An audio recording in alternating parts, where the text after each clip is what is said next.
Afternoon. Good afternoon, y'all. I'm gonna keep my video off. I'm at the Earth Day, so it's kind of loud. So I'm gonna keep it off until I'm asked a question, okay? But I am here. Can you hear me? Yes, we can. Okay, okay. So I'm turning it off now.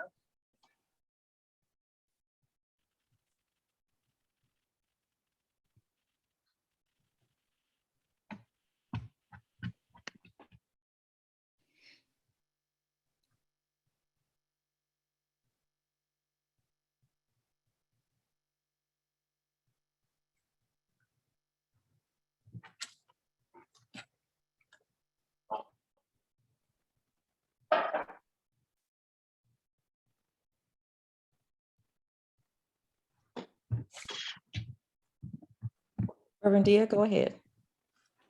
Thank you. Thank you. Good morning, everyone. This is the day that the Lord has made. We should rejoice and be glad in it. I am Reverend D'Angelo Dia, assistant to the senior pastor at St. Paul Baptist Church. And on behalf of Antioch Baptist Church, Democracy NC, Friendship Missionary Baptist Church, Omega Iota Omega chapter of Alpha Kappa Alpha Sorority Incorporated, and Temple Beth El and St. Paul Baptist Church, thank you for joining us this morning for what should be and will be an informative opportunity to learn more about our candidates. I just want to encourage everyone to exercise your God-given right to vote and encourage your friends, your congregation, your frenemies, whoever it may be, to exercise their right to vote as well. At this time, I'm going to turn it over to Rabbi Dusty Clash. Good afternoon, everyone. My name is Dusty Class. I'm one of the rabbis at Temple Beth El, and it's my honor to offer our opening prayer or invocation.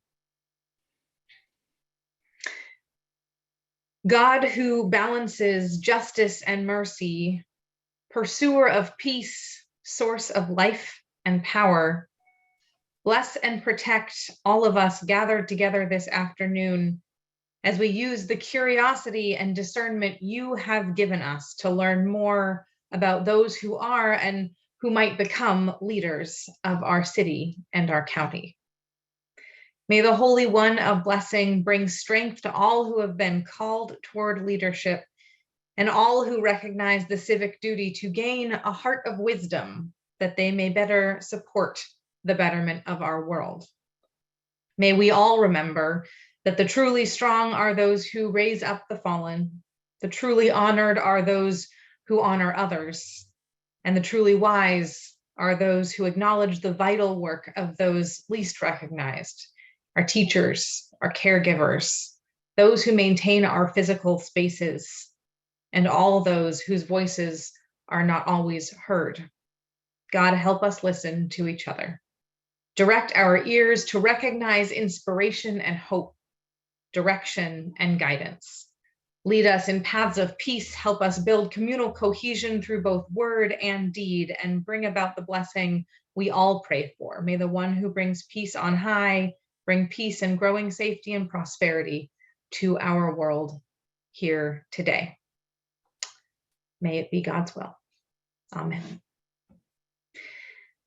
I'll hand the proverbial mic over to our moderators, Corliss Thompson and Tom Barnett. Thank you, Rabbi Class. It's great to be here today. I'm looking for the slides to progress to the next one. But while we're waiting on the slides, we want to thank again our co-sponsors. You can see their logos listed here. It's taken a large group of people to put this together, so we are very appreciative of everyone for all of the efforts and time that you've put into this. Next, I'd like to go over the official rules for today, or first the agenda, and then I'll talk more about the rules. So in terms of the offices that we will hear from today, or the candidates, the County Commission at large seat. We will also hear from candidates from County Commission District 2, candidates from District Attorney, the sheriffs, and also Charlotte Mayor.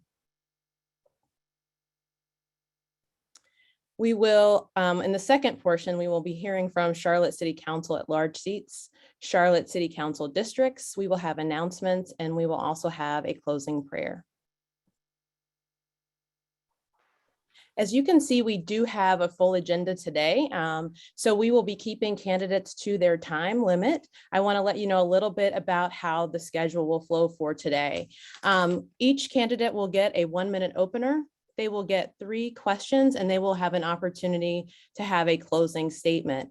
Each of these segments will be 1 minute each, and you should see a timer on the screen. And as moderators, we will be holding people to those times.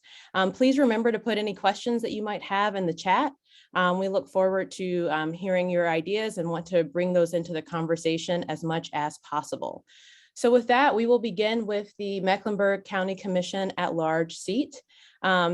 Today we have listed Arthur Griffin Jr., Jennifer De La Hara, Lee Altman, Pat Cotham, Trina Boyd, and Yvette Townsend Ingram. All right, so we will start off with intros. Again, 1 minute each, please. And we will start with Arthur Griffin. Thank you and good afternoon to all who put this event together. My name is Arthur Griffin, and I am a candidate for an at-large seat on the Mecklenburg County Board of County Commission. I'm running because we have far too many of our children and their families living on the outskirts of hope. I want to make upward mobility a meaningful reality, not a political slogan, and bring many of those families and children back into communities of hope and communities of opportunity. The Board of County Commission is responsible for setting the tax rate, passing a budget, and responding to community priorities. They also sit as the Consolidated Human Services Board, responsible for public health and social services.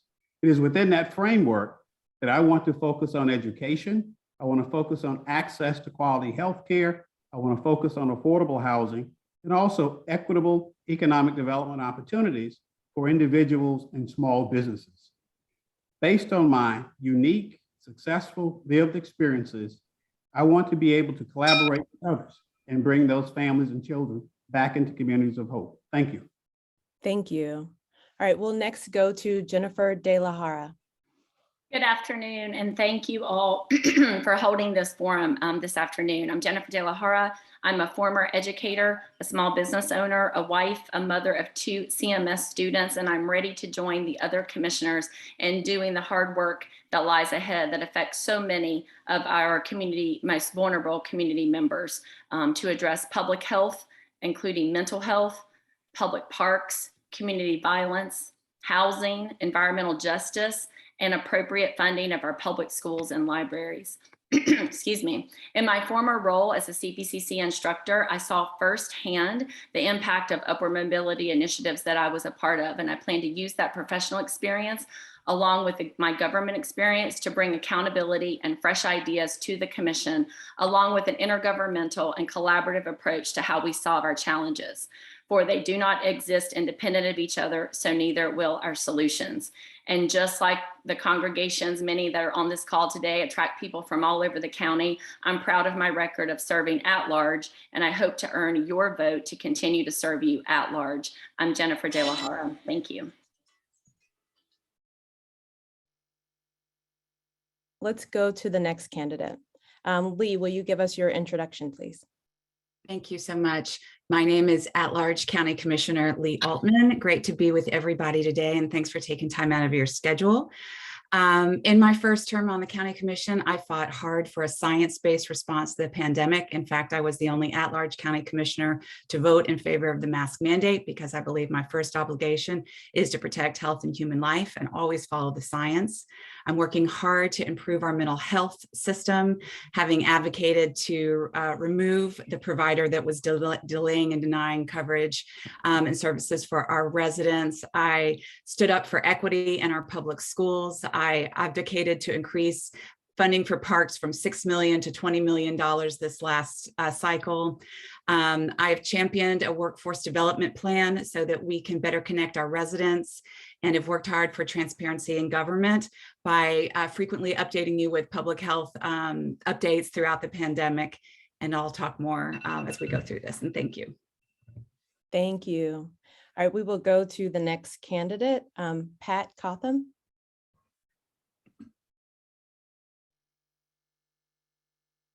Thank you. Hello, I'm Pat Cotham.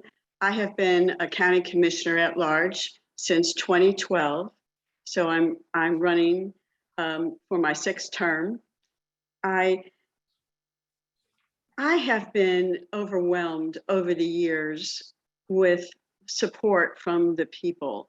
And I have approached my county commissioner job by being with the people and learning their lives. So I go into the weeds, as we often say, to better understand the obstacles that people face. And this has helped me make better decisions over the years. And so I stay close to the people. I am a strong advocate for whatever the people want. And usually what they want are things like they want their children educated, they want dignity, a dignity with a job, with a safe area. They want to be able to have transportation. You know, all these things are interconnected. And I have worked closely with people and I see the struggles that they face. And Arthur Griffin talked about the loss of hope. And I see that also. And we have to work together to do that and make sure that the people, and we know their worth. So I'm Pat Cotham, County Commissioner at Large, and I ask to be one of your 3 choices. Thank you. Thank you.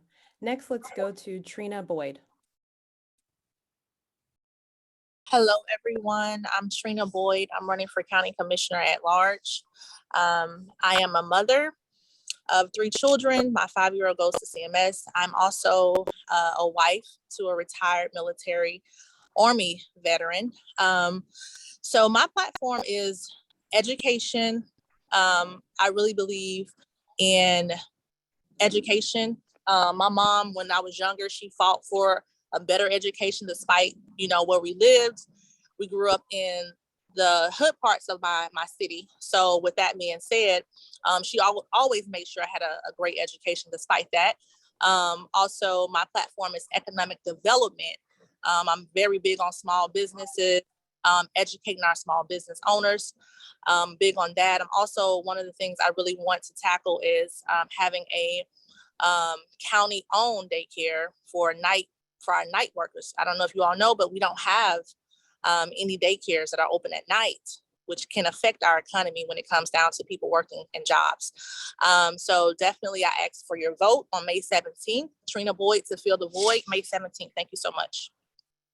Thank you. All right, and we will go to the last candidate, Yvette Townsend Ingram.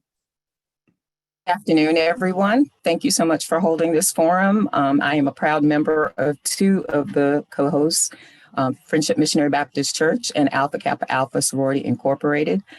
I have been serving you proudly for the last 25 years that I've lived here in Mecklenburg County, very involved, volunteer pretty much everywhere. I currently serve you as Precinct Chair of 89.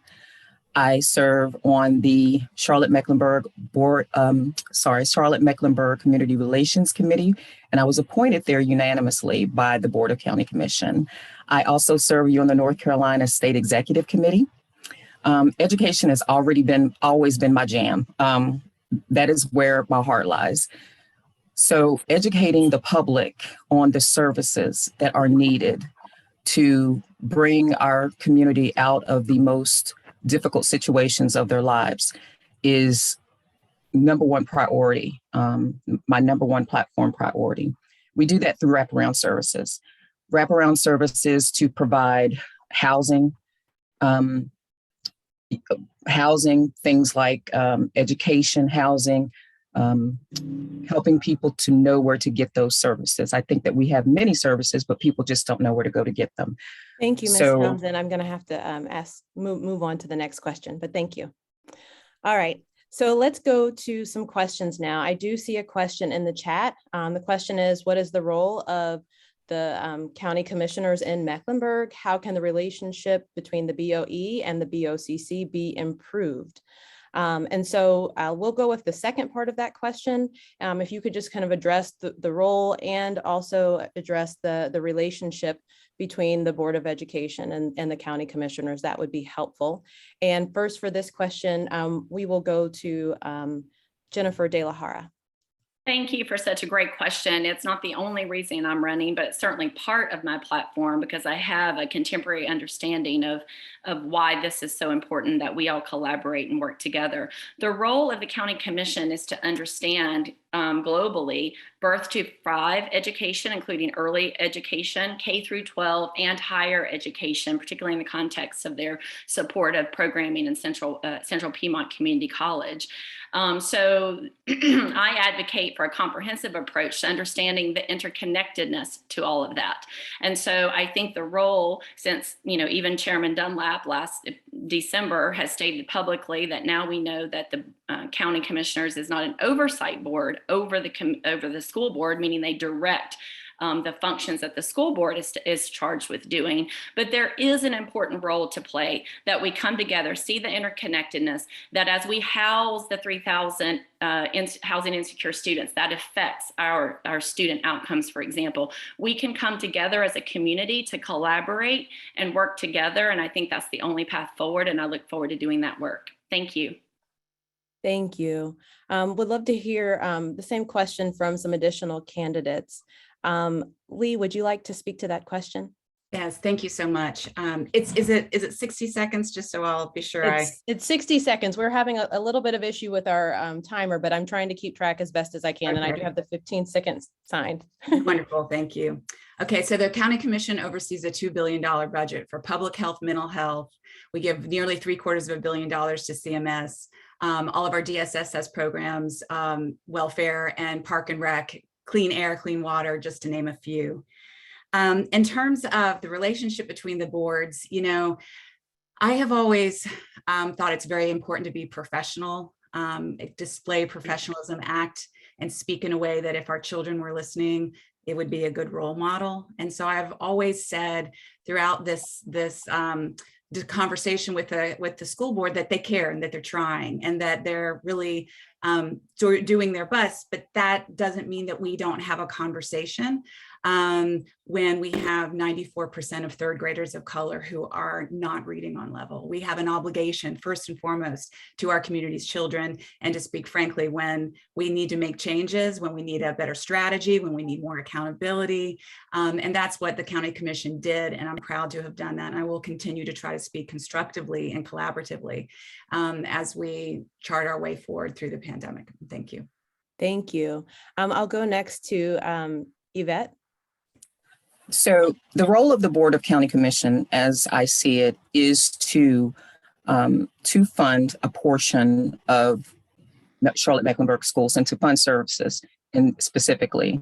Ms. De La Hara is right. The Board of County Commission does not have oversight over the board, but who does have oversight are the voters. And I was involved when the Black Political Caucus sided with the Board of County Commission to place in contingency monies to fund a portion of CMS's budget because we were not getting answers regarding the plan to educate our students, particularly our Black and Brown students, and 46 low-performing schools, and we still don't have that plan. So although the Board of County Commission is responsible for the funding, right now, statutorily, they don't have oversight of the of CMS School Board. So I think that that's something, if you are providing funds, you should at least be able to get communication from them when necessary. Thank you. We'll go to Arthur Griffin next for the same question. As the only one on this call who has served as chairman of the Charlotte Mecklenburg Board of Education, I can certainly share with you the way that you get things done is to have a shared vision between the Board of County Commission and the Charlotte Mecklenburg Board of Education. Real quickly, when we instituted 12 AP courses for all of our high schools, we didn't have the funds, but we had to present a plan to the Board of County Commission to get the resources. But we also had plans with specific outcomes for students who took those courses with an expectation that the students would get a 3 or better on the outcomes. As a result of that, the Board of County Commission granted us over $10 million to create a Summer Institute program at UNC Charlotte. So a shared vision is critical among partners, particularly when you provide $750 million The Board of Education has said publicly that they have spent from 0% to 5% of their time on student achievement. We all have to be accountable. We're all parents, grandparents, and taxpayers, and we all hold hands together regarding accountability. Thank you. Thank you. Pat, would you like to address the question as well? Yes, thank you. Since I've been on the county commission, it's been difficult to communicate with CMS. Can you hear me okay? It has been a challenge. Now, I don't look at the commission that we are supposed to get into deep involvement with the schools.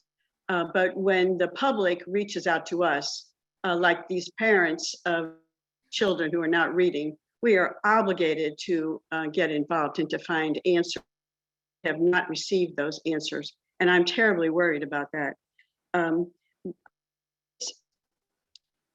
It has, like I said, I felt like CMS pushing back on us, whether it was, in the beginning, I could go and visit schools if a teacher invited me, and then it was, no, you have to have from the principal or the superintendent. And then it was, I used to go to the graduation. It's important because it could be the only graduation a child will have, to be there and shake hands with the students. And then it's like, no, you can't do that anymore. So it's been disappointing, and I have asked to be more involved because it helps me learn more. But we definitely, the priority are these 42 schools that have been not successful in educating our children. Thank you. Thank you. So for another question, and I should just mention to everyone that we are trying to get to as many questions as possible in the chat, but the questions are here for everyone to see, and we just encourage everybody to take a look, even if your question doesn't get addressed. There is a question in the candidate about racism, and the question is, make sure I can. Would you speak to the report? It says, recently Commissioners Jarrell and Meyer commissioned a report by the library to investigate Mecklenburg County's role in perpetuating racism in the county. Have you read the report? And if so, given the findings of 154 years of racism by the county, what do you think the next steps for the BOCC and county should entail? And so for this question, I will allow candidates that want to speak directly to the question. And when it's your round, if you would like to speak to Mecklenburg County addressing racism more broadly, then that would be fine too. So for this question, we will start with Arthur Griffin. I did read that report fully, but I didn't have to read that report. I was born in Charlotte, Mecklenburg, and segregated high school. Grew up in a shotgun house and experienced drinking out of a colored water fountain. So I understand the experiences of racism here in Mecklenburg County. As a county commissioner, one of my platforms is equitable economic development opportunities, equity across the board. The sixth priority of the Mecklenburg County Board of County Commissioners that was voted on, I want to make that a reality, and that is to reduce racial and ethnic disparities across all of county government and activities. I would work 100% of my time to achieve that goal and would create a personal scoreboard that you can charge me with to make sure that there is a reduction in premature deaths, that there is a reduction in the student achievement of Black and white students, that there is a reduction in terms of the folk that cycle through without being able to have a chance for upward mobility. Charlotte is a tale of two cities, and we have to make Charlotte a tale of one city and one county. Thank you. Lee, would you like to address the question next? Yes, thank you. I voted to make reducing racial disparities a cross-cutting priority for everything we do. Absolutely every single function of county government, we are required to use a racial justice lens to ensure that each program is helping to dismantle systemic racism. So that means in our public health response that we need to, for example, not advertise some clinics broadly, because then all the community rushes in and people who are having trouble getting access don't get it, but instead only advertise it through local churches and grassroots organizations so that we can try to disproportionately benefit groups that are not getting access. That's just an example for public health, but it's true for parks. You know, I live next to a park where people want a lot of resources and we need it, but there are parks elsewhere in the county that have just a fraction of the investment. And so in everything we do, it's critical that we continue to make up for the vestiges of racism and disproportionate funding. Thank you. Jennifer, would you like to address the question? Yes, thank you. Yes, I read the report, and I actually was the only commissioner or candidate on the call now that attended the equity subcommittee last 2 Thursdays ago. That's chaired by Chairman Dunlap, and I listened to what the plans are, and they've hired a fantastic new diversity and inclusion director that's leading that initiative. I think that not only, I mean, the $2 million that they've set aside is great, but I actually think that report should be the guiding principle for the whole $2 billion budget. And so I think we should use that to address all of the areas for which the county is responsible for, including education. You know, over the past 20 years, in the year 2000, CMS made up 45% of the county's budget. And now in the year 2020, it dropped down to 42%. So educational funding has gone down. We know there are great disparities there. We need strategic investments. And the next step would be housing. We need to decrease displacement and also provide equitable home ownership opportunities with those monies. Thank you. Thank you. Yvette, would you like to address the question? Yes, I would. Thank you. I did read the report in its entirety. I was also there when it was presented on the call, the Zoom call. So trying to reduce or minimize the impact of years and years of racism is not an easy task. And I don't think that it will ever be eliminated wholly. Equity, we talk a lot about equity, but removing the vestiges of racism involves leveling the playing field because the system is already, there's racism already built into the system. So to level the playing field, you know, the Board of County Commission has an obligation to provide services that level those playing fields by offering up the services needed to the people of those who might not otherwise have it. So I think that it's a large job and we have a lot to do in that regard, but I think that it can be done. Thank you. Pat, would you like to address the question? Yes, thank you. I have not read the report and I was disappointed that I didn't know that it was even happening, that it wasn't shared with the whole board. But you know, I am a white woman, so will I ever understand what it's like to be an African-American woman? No, I will not. But I have tried over the years, and I have spent time with the community, with African-American women, and I have learned, and I have asked questions, and I have many resources in the African-American community that I can call, and they talk to me about different issues, and it's been very helpful. And I have lived the same time period as Arthur Griffin. I'm not sure which one of us is a little bit older or younger, but I remember I saw things that were shocking. I was shocked when I moved to the South. I was shocked when I saw things here. So I really, there are so many other opportunities to learn, but I'm glad that report and I'm glad it helps some people. Thank you. Thank you. Trina, would you like to address the issue of racism in Mecklenburg County and the role of county commissioners or the report? Yes, I would like to address. So from an economic development standpoint, when it comes down to small business owners, taking advantage of taking advantage and educating our small business owners of the different certifications that they can get to be able to take advantage of contracts. We have opportunities for minorities to be able to do business with the county, to be able to do business with the city, to be able to do business with the state.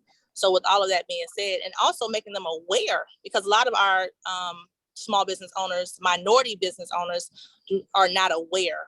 So, and that's the thing with me as well. So making them aware and also taking advantage of that. Thank you. Thank you.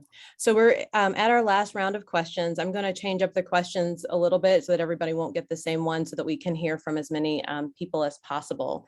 So one question is about accountability. Can you speak to the role of the community, the people that are represented here, and holding you accountable as county commissioners, and how we should be involved in that process? Jennifer. Yes, thank you for that question. Accountability is absolutely needed. We, as on the county commission, need to set specific goals. We have over 3,000 housing insecure residents, for example. We need to create goals where we say we're going to reduce that by 1,500 by 2024, make them attainable and specific, and I'll strategically align our funding to do that. That's just one example. There are many others, including healthcare disparities, where we have tangible data to show the difference in health determinants across, sorry, that confused me for a minute, across the county. So that's how we hold ourselves accountable on the commission, and then the voters need to hold us accountable. So it's the only way to go, and I think that by working together and having a board that strategically sets forth those goals boldly and bravely, aligns their budget to produce the different outcomes, then we can hold ourselves accountable and speak proudly to the community about the change that we seek, and ask our voters to hold us accountable. Thank you. Does anybody else want to speak to the question on accountability? Yvette. So ultimately, I think that accountability, the voters hold us accountable. We hold the elected officials accountable. And so what we need to do is, each time we go to the election box, we need to look back at the record of the person who has served, look back at what they said they were going to do, and determine whether or not that was done equitably, determine whether or not they have served the community the way they said they were going to serve it, not the way they intended to serve it. So there needs to be more communication. Like Arthur said, a scorecard. There needs to be a manner that the community can speak back to elected officials to tell them, you're not listening, you're not doing what you said you were going to do. And that has never been more evident than, for instance, the school board. So there has to be accountability, but I think that the community holds a responsibility too, in that once we see what is being done, we need to make sure that we hold them accountable at the ballot box. Thank you. Arthur? Thank you. I know some people think I wrote that question, but I didn't. When I served on the Board of Education, we introduced something called the Balanced Scorecard. It was a scorecard that the public kept us honest, and we were able to keep ourselves honest by articulating what our goals were as it relates to the communities pushing us about having quality education. And we set specific measurable objectives within timeframes, not only in terms of student performance, but also for maintenance, for equity, for communications. And all of those areas had metrics to it. There is an intellectual theory on management called accountable governance. And that's where you set up a scorecard for all your activities at the policy level, administrative level, all the way down to the guy that sweeps the street. Accountable governance is the way to go. And when we're not being accountable, you end up with problems like you had the school board this past Tuesday. Thank you. Thank you. One question that has popped up in the chat related to scorecards is, does any candidate actually have a scorecard of their past record available? And so we won't take the time to answer that now, but I wanted to make you aware that that was a question that was in the chat. Another question that is in the chat is about what can our community do regarding affordable housing?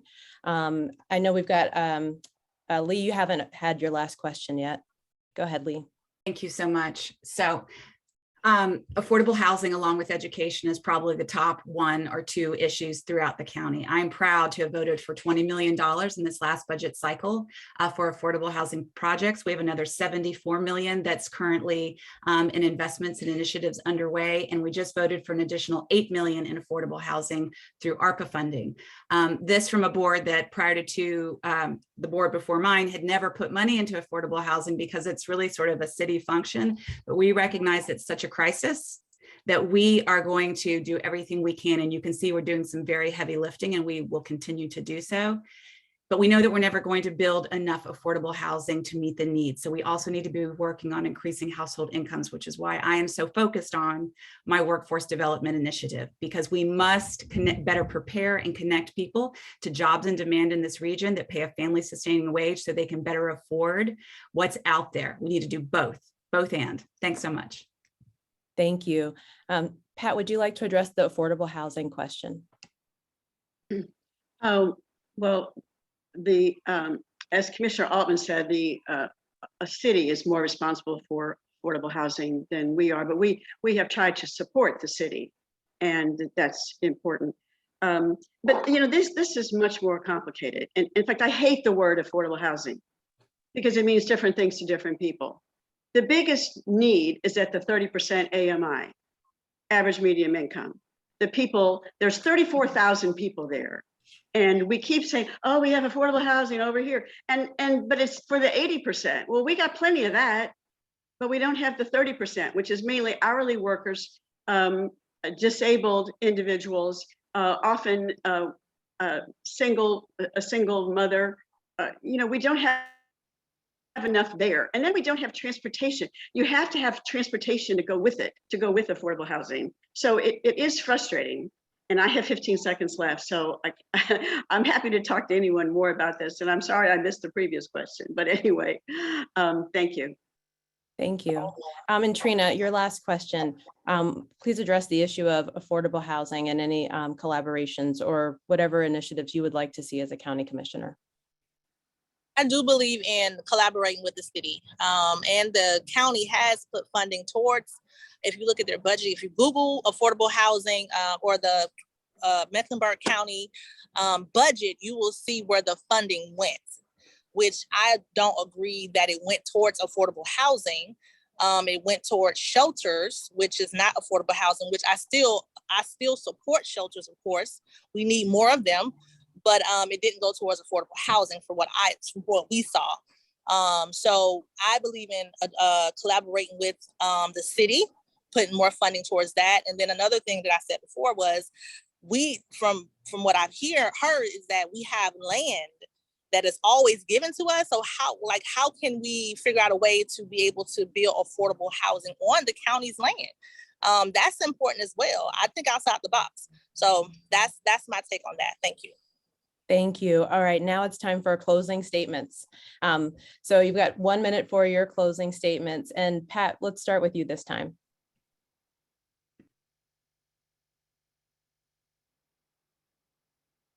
Would you like to go first, Commissioner Cotham? Oh, you're. Oh, thank you. Yes, I'm happy to go first. Thank you. Thank you very much for the invitation today. I do want to say that I really approach my role differently than some of what my colleagues and my other individuals who are candidates running. I try to really understand. I spend more time in the community. And I mean, I've already been to a couple of events today. And I try to learn and understand the challenges. We're never going to understand how to solve affordable housing if we don't talk to the people, if you don't know their names, if you haven't been in where they are, if you haven't stayed over there and visited with them. So I go deep there. And the voters, I didn't get to talk about the accountability. I hold myself accountable, and the voters have rewarded me every time with re-electing me. So I feel like I'm doing what they want me to do. So I'm going to continue to do that. I'm not going to be involved in, a task force or a study. I'm just going to go out there and walk the streets and be with the people and be in the homeless camps and try to understand it from that perspective, as opposed to with another elected officials sitting around a table. Thank you. Thank you. Yvette, your closing statement. Thank you for the opportunity. Thank you for everyone who's on the call. I'm glad there's so many people here on a Saturday afternoon. I joined this race late. I joined it on the last day of filing, March 4th, and it was because we lost the representation of Ms. Ella Scarborough. We all have seen that representation is incredibly important. I am a Black woman who has experience in so many areas and have lived experiences that our community could benefit from. I know what it's like to be a single mom raising two young Black men. I know what it's like to have to get services or mental health issues. So I have been able to benefit from the services of the county. So what I want to do now is return the favor. I want to be a voice. I want to be a connector. I want to be the person who wraps our families in services so that they can be made whole. Thank you. Thank you so much. Trina, your closing statements. Yes, I'm Trina Boyd. I'm running for County Commissioner at Large.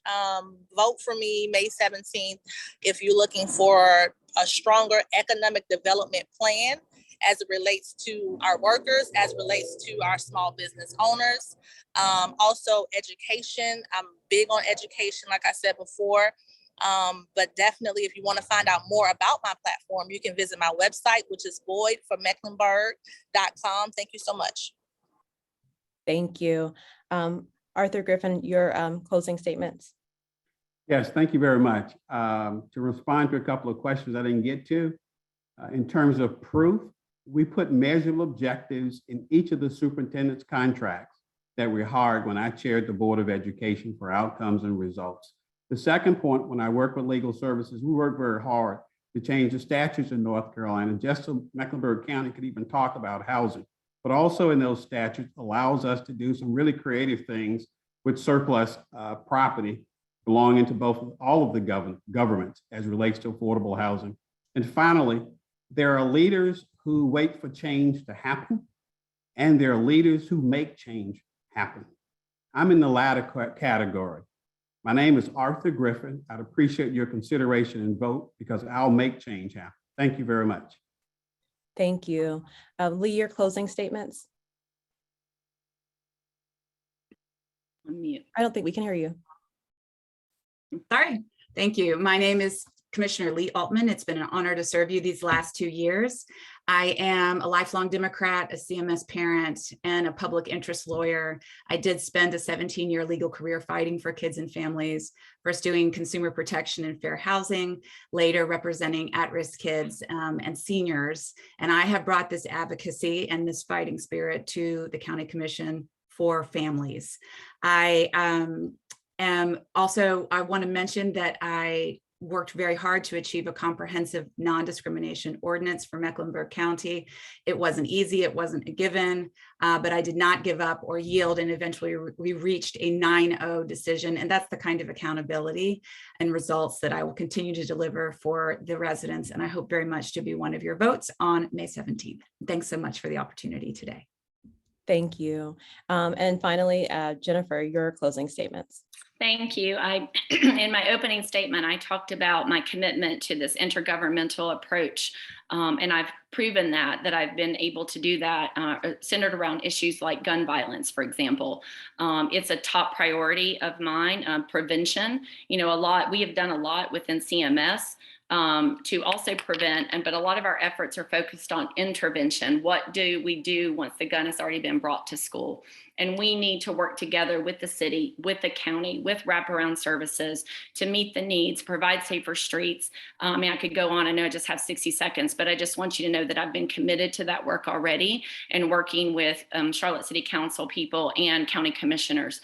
I am proud of my record for fighting for equity for our students and also for a adjusting this past year our complete plan with measurable objectives. I would encourage everyone to pay attention to what we're doing now and to get behind our strategically aligned budget that has been praised for the work that we've accomplished this past year. I'm Jennifer De La Hara, and I would be honored to have your vote. Thank you.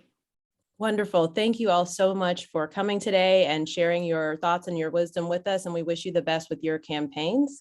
Now we will move on to the next race, which is Mecklenburg County Commissioner for District 2.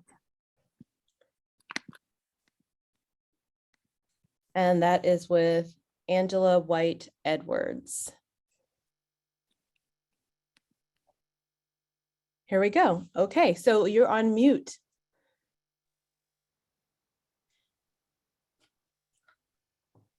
And we will follow the same format. Gotcha. Okay, so you can go ahead and we've got the timer up. So you can go ahead with your introductory statement for 1 minute. Okay. May the words of my mouth and the meditation of my heart be accepted in thy sight, O Lord. I come today bringing much joy in my heart, knowing that I'm running for the right reasons. You know, I heard a lot about, they're talking about those people and trying to understand those people. Well, I am one of those people. And the reason why I'm running is because we can't get any help. I understand the seriousness of poverty, family, there's a disarray of different problems, children, parents having problems with their children, stemming into the school system, the affordable housing. I'm aware of all of that stuff. And my heart goes out to me as well as everybody else. So I want to come to the table because I am the first hand of knowing what's going on. And I believe that a mixture of a good body of county commissioners will be effective this time, because it took years to get to where we are now. And now we need to make sure that this time around that we find some kind of solution. Thank you. All right, let's go right into the first question. If you are elected, how do you propose that you would be held accountable? Similar question to the previous group. How would you expect that voters would hold you accountable? Well, number one, when they know my background as being just a GED and living in a poverty area, and know that I'm still now getting food stamps, if they, you know, they're gonna look at me and see, am I gonna be different, or what I'm saying I would do that I would do. So I have a lot to make sure that I don't turn my back on everybody, that I do have the heart, you know, with me as I trying to advocate and make sure that we get what we need for we can be successful in life. Now, see, the main thing is this is about kingdom building here. I want them to know they are queens and kings and princes and all this stuff. But if our mindset doesn't change, then they won't see the truth value that they really are. Thank you. I can hear the advocacy that you're sharing right now. And so I wonder if you'll speak to the issue of racism. What is the role of county commissioners in addressing systemic racism within the county? Well, first it starts with us as being a board. If they see togetherness on the board and they see effectiveness on the board, then I think it will spew into the communities, into the neighborhood. That's one of the things. And so, like the woman said before, the racism is, I don't think it's going to go away, but we can make sure it doesn't be a hindrance to us going forward in life. Thank you. Will you also speak to the issue of affordable housing and also just the role of county commissioners? What would you like to see, and how would you work together with the rest of the commissioners? I would like to see that the affordable housing is affordable for people to live, but I also want to make a point too. Beautiful apartments are being built. The old apartment was beautiful one day, and then they was torn up. Like I said before, our mindset has got to change so we can appreciate the very good things in life, and also to appreciate how to take care of things in life. So it's a two-edged sword. You give, we give. That's what I want to see happen. Thank you. I understand the collaborative nature of your work. That was 3 questions. And so now we are at the closing statement. So in your closing statement, if there's anything you would like to share about the role or your campaign, please feel free to do so in this last minute. Yes, I want to say this. I will be the county commissioner that is loving, very compassionate with everybody. And you can call me and I'll be there, because like I said, I'm running because we didn't have any help. So, but I need you also to have an open mind, knowing that this is our time when it's our season to live. It's not to, survive, but we're gonna live this time. But you need me at the table. You definitely need me. Thank you so much, Ms. Angela White Edwards. It's been great to hear from you today, and I wish you all the best with your campaign. God bless you. Thank you. Bye-bye. All right, next we will move to the next race, which is Mecklenburg County District Attorney Democratic Primary. And for this particular race, we have Spencer Merriweather, and we also have Tim Emery. All right, so we are going to go ahead and get started. I don't see Tim yet. Oh, there he is. Okay, great. So we will start with introductory statements. And Spencer, would you like to go first? Certainly. Thank you so much for having me. Again, I am Spencer Merriweather, and I have the privilege of being your elected district attorney. It has been a privilege to deliver on the promise of what I promised you 4 years ago after I was first appointed by Governor Cooper, and that's justice that you can trust. That has meant for this community tens of thousands of people who have been able to have their records cleared because of expungement that we've made available for youthful and low-level offenders. It's meant the eradication of driver's debt, putting people on the road to upward mobility in our community. It's meant changing the way that we think about bail in our system as far as focusing on dangerousness as opposed to debt. It also has meant the reorientation of our justice system and prosecution away from simple possession drug cases and towards an emphasis on violent crime, which is what our community is calling for. I'm proud of these changes and many others that I hope I have the opportunity to speak with you about. And again, I look forward to making the case for why it is that you should vote for my reelection. Again, I am Spencer Merriweather, your district attorney. Thank you, Spencer. Just a quick reminder for everyone, please put your questions in the chat if you have them for the district attorney campaigns. So Tim, let's go to you next for your introductory statement. Good afternoon. Thank you. My name is Tim Emery.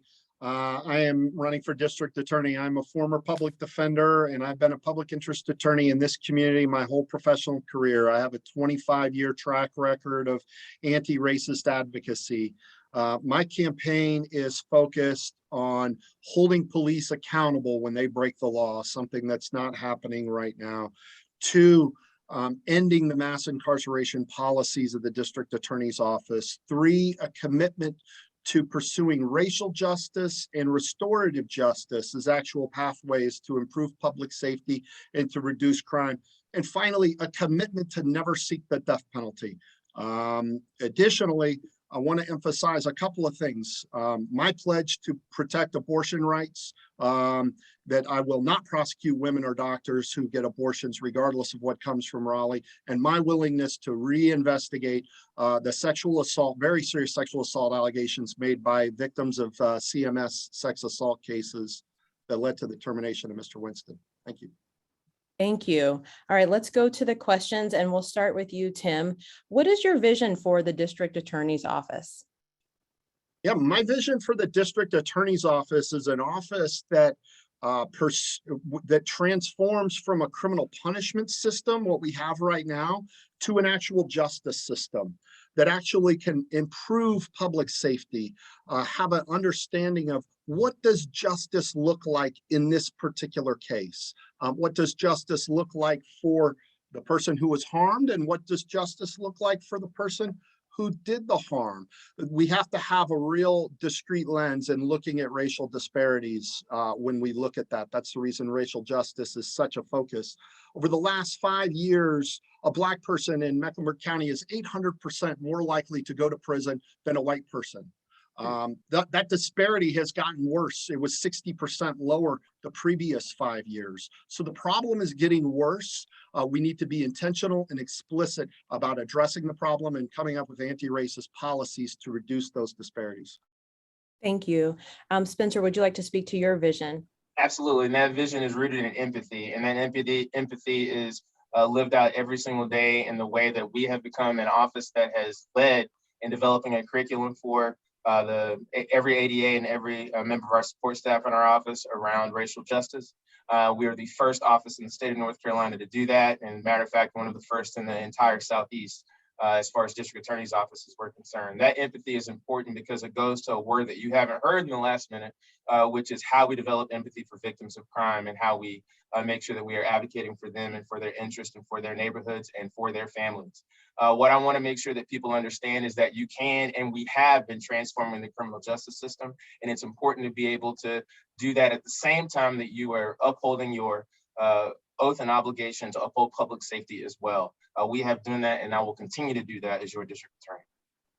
Thank you. We have a question about young people. How do we make sure that young people don't become repeat offenders in the system? Are there any approaches such as community service, reentry programs? And if you could speak to the role of the district attorney in that as well. And we'll go to you first for this question, Spencer. Absolutely. And all of the above are true, and all of the above are needed in order to make sure that our young people are not on a path of criminal behavior. I'm proud of the fact that we have one of the most expansive youth diversion programs within the entire state, and that will continue. What I would like to see that, however, is broadened in the course of the next 4 years. Many people have sort of been on the sidelines through the course of COVID, and that's understandable. Certainly our court system has suffered its challenges as well. But as we come back from COVID, it's extremely important to be able to add fuel to the many community groups that are doing great work in the area of diversion. If we are able to intervene in a young person's life early when there are initial signs that maybe they are on the wrong path or don't have the support that they need, then that's when we need to intervene before that becomes a lot serious. We are seeing a terrible spike in violent crime among our young people, and it's going to take early intervention by not only the district attorney's office, but everyone across our community in order to make sure that that's not continued. Thank you. Tim, would you like to address the question around young people and repeat offenses? Indeed, and I always call them like I see them, and I will compliment Spencer's office. They do an excellent job of diversion for young people who are charged with low-level offenses, best in the state. My concern is when it's a felony offense. I believe treating kids as kids, and what we're seeing consistently in the prosecutor's office is they are using their discretion to transfer the majority of 16 and 17-year-olds who have charges that are eligible for transfer to adult court. They're transferring them into adult court where they will obtain a permanent conviction on their record. I believe treating kids as kids. I believe that intervention should work less with police partners and more with community partners. I believe that restorative justice is a really transcendent pathway. Restorative Justice Durham is willing to come in and help train community people to be restorative justice practitioners. And I'd love to partner with schools in implementing it so that the kids don't come into the criminal punishment system. Thank you. And the last question is about addiction. So addiction is a public health issue, and it requires health-based treatment. How have you, for Spencer, helped decriminalize addiction as it relates to public safety? I'm proud of the fact that over the course of the last year and a half at this point, we have gone away from a model that made us wait 3 years in order to get simple possession cases in a trial before juries of 12, and have simply decided that we would largely eliminate the prosecution of simple possession of controlled substance cases in Mecklenburg County. We were the only county in the entire state to have a policy that's so sweeping, and we believe it's the right policy. If you speak with local law enforcement, they will tell you that far more than 1,000 cases have resulted in someone not being arrested and taken to jail for a simple possession case, but actually that person on the street redirected towards the type of recovery services that they need. Now, I expect that this will expand over the course of years. And so I believe that we are in the midst of a successful strategy in getting people the help that they need through drug recovery. Thank you. And Tim, will you address how you would help decriminalize addiction if you become the district attorney? Yeah, I think the number one way to decriminalize addiction is to recognize that addicts not only commit the offense of possession of drugs, but they also commit a lot of other offenses and that they're still addicts. We still have a tendency to criminalize addiction when it spreads into property crime. I am not interested in prosecuting, for example, a drug addict who sells $40 of drugs to an undercover officer, and we pretend like they're some big drug kingpin. They're not, they're a drug addict, and they ought to be treated as such. They ought to be given access to resources and not be prosecuted. I'm not we still send far too many people to prison for property crimes, which are largely motivated by addiction. We send nearly twice as many people to prison each year out of Mecklenburg County for property offenses as we do murder and rape combined. So we still have problems there, and I would lead to a more sort of global picture in understanding addiction and understanding the ways in which addiction manifests. Thank you. We are at our closing statements. Want to quickly highlight a question in the chat about the role of the DA's office in advising CMS on their ways of approaching criminal matters and things like guns in schools. But we are at closing statements. So Tim, why don't you go first? Thank you much. I'm running for district attorney because we're in a crisis. We can't afford to continue the policies that have disproportionately harmed marginalized communities. In 2019, Mecklenburg County, 82% of the people we sent to prison were Black people. That was the second worst disproportionality of any county in the state that has at least 20% of the population composed of Black residents. I'm tired of helping clients choose between two terrible and unjust options. I'm tired of clients pleading guilty to things they are innocent of just to get out of jail. We can't fix a disease system by nibbling around the edges. We need systemic change. That's why I'm endorsed by the Progressive Caucus of the State Democratic Party. That's why I'm endorsed by Sean King and the Real Justice PAC. They recognize that we have a career prosecutor that is not pursuing systemic change and that we have an opportunity for some real transformative change in Mecklenburg County. I will work tirelessly to get the things that I have done and that I talk about accomplished. I'll put the link to my website in the chat. Thank you so much. And Spencer, your closing statement. Absolutely. Just to do a little cleanup, 86% of the people from Mecklenburg who are in prison from Mecklenburg County are there because of Class E or violent crimes and above. 88% of the African Americans that are in prison from Mecklenburg County are there because of Class E felonies or violent crimes above. So that's something I just want to make sure is clear. What you do have to do in order to be an effective DA in any jurisdiction is actually know the job. And that's something that I know extremely, extremely well. And so when there are questions about how it is that we collaborate with other stakeholders, including CMS, you have to know what your role is. And the Constitution of North Carolina does not prescribe any role for the district attorney in actually investigating cases. However, you can advise officers of the law on how they can do a better job of investigating those cases. I have done it in the past and I will do that in the future. It's because I know the job that I believe I am qualified for another 4 years to be your district attorney. Thank you for this opportunity to speak with you, and I look forward to answering whatever questions that you have. Thank you so much. I just want to say that this election will be decided in the primary since there is not a Republican candidate. So your vote is incredibly important. So definitely get out there and represent. Thank you both. All right, let's move next to the Mecklenburg County Sheriff Democratic primary.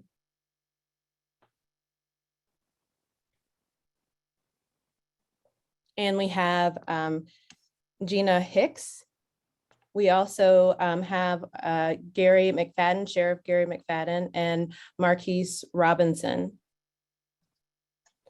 We're going to go ahead and get started while we're waiting on everyone to populate in with introductory statements. Sheriff McFadden, why don't you start first? Well, good afternoon. I'm sorry I'm underdressed, but I was at an event that the county commissioners kind of hand off to me for a proclamation, so I'm here. I am your sheriff of Mecklenburg County. I have been proud to serve here in Mecklenburg County. When you all elected me in 2018, you asked me, what can I do? And you gave me 3 promises. Those promises was all met in the first 100 days when I became the sheriff. Getting rid of 287G, bringing back face-to-face visitation from the past administration and eliminating juvenile solitary confinement. So as your sheriff, I continue to do this with the behavioral health unit, the culinary school, the digital literacy program, and we even had members of my staff along with the residents, because we do not say inmate, residents, to register to vote inside the Mecklenburg County Jail. So I won't waste a lot of time here because I know you'll have a lot of questions, but I thank you and I look forward to this discussion. Thank you. Gina, will you go next? Your intro statement. Hi, good afternoon. I'm Gina Hicks, and I realize you all don't know me. And the reason that you do not know me is because I've been boots on the ground at the Mecklenburg County Sheriff's Office for 18 years. But I have an overall 29 years of experience in law enforcement and corrections. And I am a mother, a grandmother, and a widow. During my tenure at the Mecklenburg County Sheriff's Office, I rose to the rank of your assistant facility commander with the responsibilities of ensuring the safety of all of those justice served individuals in the facilities, as well as the security of the courts and in the community. In addition to doing that, I have a master's of business administration and a bachelor's of criminal justice and a host of other academic achievements. However, none of that matters. My role has always been your public safety. My role as your sheriff will be your public safety. Again, I'm Gina Hicks, and I want to be your sheriff. Vote for me, May 17th, 2022. Thank you. And Marquise, your intro statement. Yes, I'm Marquise Robinson. I'm a 25-year retired deputy sheriff. I served inside the jail as a detention officer. I was sworn in as a deputy sheriff and worked in arrest processing. I work in courts. I'm also a senior pastor here in Charlotte, North Carolina. I run for sheriff for several reasons. I'm big on the safety of the jail. I'm big on domestic violence, and I'm big on sex trafficking. I just believe that we can serve our people, our citizens better than the way we're doing now. And I want to now serve as a higher level. Serving as a deputy sheriff was awesome. And it was a great privilege to serve our citizens in Mecklenburg County. Now I retired the January 1st of this year, and I'm ready to come back with a new vision and a new plan. Thank you very much. Thank you. First, let's go to Sheriff McFadden. Share with us your top 5 administrative duties that you have as sheriff. Top 5 administrative duties. One is serving the public, again, and another one is the duties of taking care of the residents inside the detention center. It's also the community that we serve, also the detention center that we do not say jail, and also the courts that we sometimes forget about because we have other people inside the courts. But all the duties are also managing 1,500 residents, which we probably have down to 1,200 residents, but also 1,100 employees. So we are responsible for a about $148 million budget here. And so I am overseeing all of the contracts that we have coming through, and we oversee all of the programs, and we are very motivated when it comes to programs. So we're trying to create a better atmosphere to produce better residents going back into the community as better citizens. Thank you. Marquise, we'll go to you next. If you become sheriff, talk about your administrative priorities, and also management is a part of the work as well. Can you speak to your management experience? Yes, ma'am. When elected sheriff, our top priority is going to be the jail safety. The jail safety, we're going to do better with our domestic violence processing time frame. We're also going to help and rescue our victims that's in sex trafficking. I'm also a senior pastor, so I'm used of dealing with personal problems in the people's lives. I'm used to going to the inmates, talking to inmates about their problems, looking at knowing the signs of suicide and able to make the appropriate phone calls when needed. One thing that I do know is that we have to work together as a team, as one team, as an agency to serve those that's in custody and the citizens of Mecklenburg County. Ready? Thank you. And Gina, will you speak to the same question, your administrative priorities as sheriff and also your management experience? Yes. Can you hear me? Yes. Okay. Yes, ma'am. You know, at the Mecklenburg County Sheriff's Office, at my highest rank, I was your assistant facility commander, and my responsibilities were all the administrative roles within the sheriff's office. That would include all of your policies and procedures, that would include implementing all of your preventative and safety measures for both staff and inmates. That would include ensuring compliance to state mandated and federal mandated laws as it pertains to the facilities. 80% of the sheriff's role constitutionally is your detention center, with the other 20% belonging to your courts and your field road civil divisions. At my highest rank, I rose through the ranks from low-level boots on the ground detention officer up to your assistant facilities commander, sometimes managing a shift of 100 or more people. So management and supervision is what I've done for several years. Thank you. Marquise, we'll start with you for the next question. There's a question from the chat about your position on the deportation of illegal immigrants, even if they have not committed any violent crimes. Can you speak to your position? Uh-oh, and we can't hear you. Yes, I stand in agreement against the 287G. I also believe that we need to work together with our local law enforcement agencies to come with better solutions on how to deal with several matters, because it's not just the sheriff's office, but it affects all 7 areas of Mecklenburg County. So I do believe that the 287G was a good program to get rid of. Thank you. Gina, we'll go to you for the same question. Your position on the deportation of illegal immigrants, even if they have not committed any violent crimes.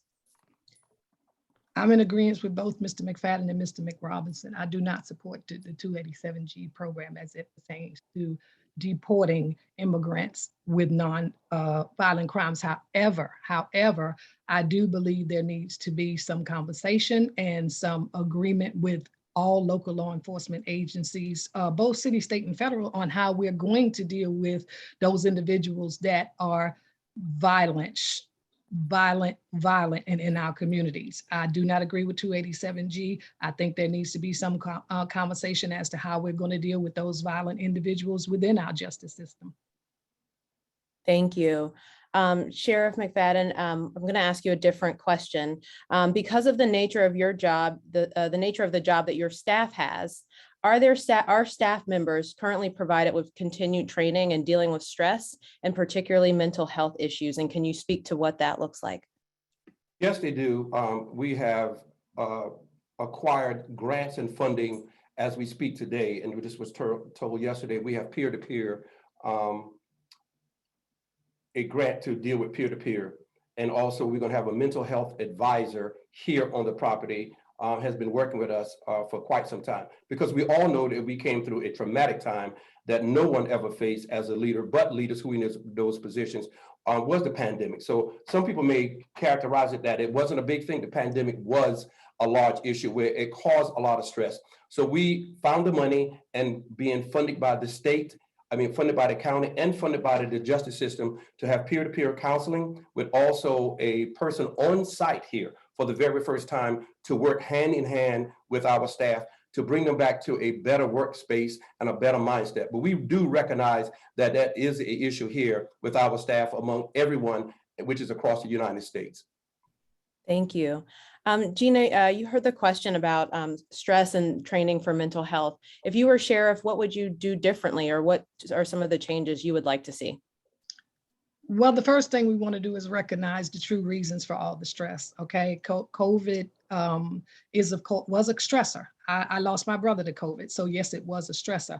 COVID, on top of the stressful, contentious environment, both in law enforcement and the facility, can be stressful in and of itself. But also how leadership manages those stressful times and the environment in and of itself has to be a part of that equation. There's always been providers like EAP. We've all had CIT training and things of the like, and those things are valuable and important to staff under stress. However, as the leaders of large scale organizations, we have to be, again, boots on the ground with our staff to recognize the signs of stress so that we can combat and attack it. And we do not necessarily need to add to the stress that is of our staff members. Thank you.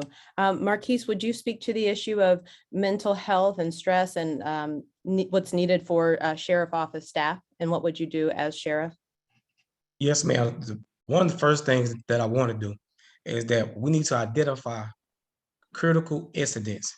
That means when an officer or a deputy experience a critical incident as a death or something as that, we don't wait for them to tell us that they need help. In our experience in the sheriff's office, since I was there, we had 2 officers that committed suicide.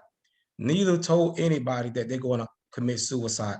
I believe that we need to identify certain things to send them to the professionals to talk to. But also, I also believe that law enforcement should be reevaluated during their career, because 5 or 7 years in, they can still have, they can have current problems at home that spill over into the workplace. And I believe that we need to have, working with our professionals, let them give us a time frame of when do an officer need to come back and be reevaluated. Thank you. And last question for Sheriff McFadden. There's a question in the chat. What is your viewpoint on working with Homeland Security, ICE, or any area of immigration?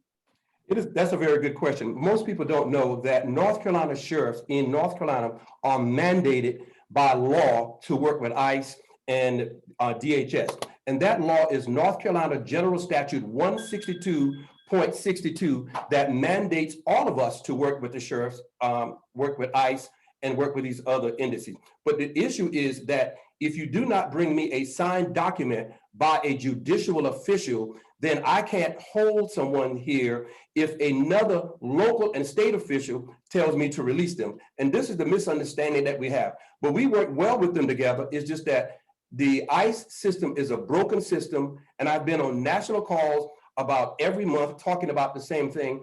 And I represent a large portion of sheriffs in America from Florida to Vermont. So we've had these conversations. So we are working with them wonderfully, but they need to understand that we cannot hold someone legally after being told by a judge to release them in the state of North Carolina. Thank you. And we'll go into closing statements. Gina, would you like to start first with your closing statement? Yes, ma'am. Again, I'm Gina Hicks. I am a 29-year veteran in law enforcement and corrections. I'm a mother, a grandmother, I'm a widow, and I care deeply about Mecklenburg County and all of its citizens and its public safety and all of the social issues that lend to not only crime, but crime that contributes to incarceration in our facilities. As your sheriff, one of the things that I do want to do is to work collaboratively with both internal and external resources in order to identify those crimogenic needs of individuals in our facilities so that we can combat crime and recidivism. And of course, make people better going out than they were coming in. But as your sheriff, my primary priority is public safety for the community of Mecklenburg County. Thank you. Sheriff McFadden, your closing statement. Yes, I've been serving you for 4 decades here in the city as a true law enforcement officer, working with boots on the ground in the community and also inside the correctional system. So I'm not one-dimensional. And here's why. I have been the most progressive sheriff that you have ever had, been the most passionate sheriff that you ever have, and the most proven sheriff that you ever have. And so no matter what anybody would think about this. This week, we will announce that we have the triple crown. That means during pandemic, we pushed our staff to reach 3 accreditations. Only 50 sheriff's officers in America out of 3,081 has this accreditation, and your sheriff office has that accreditation. Many of my staff has asked for that, was driven away to say not do it, but this sheriff has now placed this sheriff office at the highest ranking of any sheriff office in America with the Triple Crown. So I stand with 50 other sheriffs to be recognized as one of 50 in America. Thank you. You do have a question in the chat that I'll point your attention to, Sheriff McFadden, since we're out of time. Marquise, will you give us your closing statement? Yes, ma'am. Again, I'm super big on rescuing our sex trafficking victims. I mean, at some point in time, I understand that we got all the awards, but we need to rescue the victims of sex trafficking. We need to stand with our victims with domestic violence, and we must protect our jail. I just believe in serving the people with all of my heart and not with no hidden agenda. And come May 17th, when you vote Marquise Robinson for sheriff, you vote on a person that's going to serve you with his whole heart. Thank you. Thank you so much to all of the candidates for sheriff. I do want to highlight that there is no Republican candidate, so this race will be decided in the primary, so make sure that you get out and vote. Next, we will go to the Charlotte mayoral Democratic primary candidates.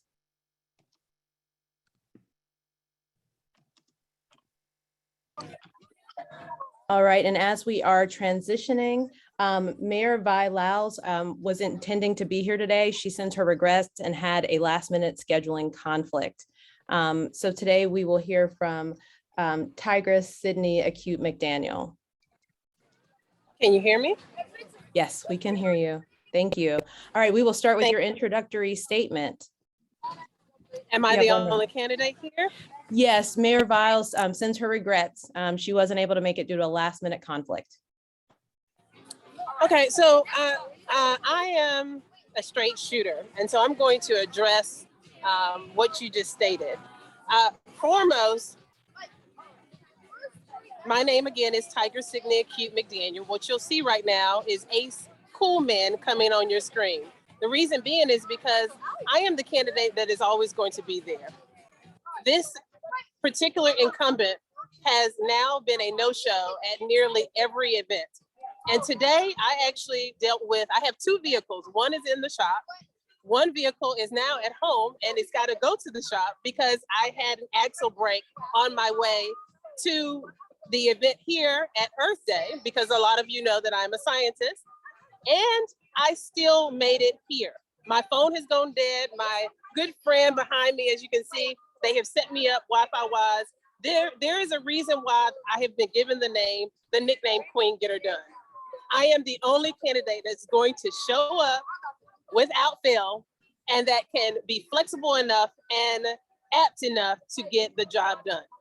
Period. Thank you so much for your introductory statement. We'll go right into a question. There is one in the chat. What is your assessment of the current police chief? What would be your criteria in selecting a new one if needed? So as a former federal ranger with the National Park Service, having worked at only border parks, if you're familiar with that world, quote unquote, it is hyper law enforcement. So whereas I was a resource education ranger, I had to support law enforcement. So I have worked in that capacity, and I am in my final year of law school.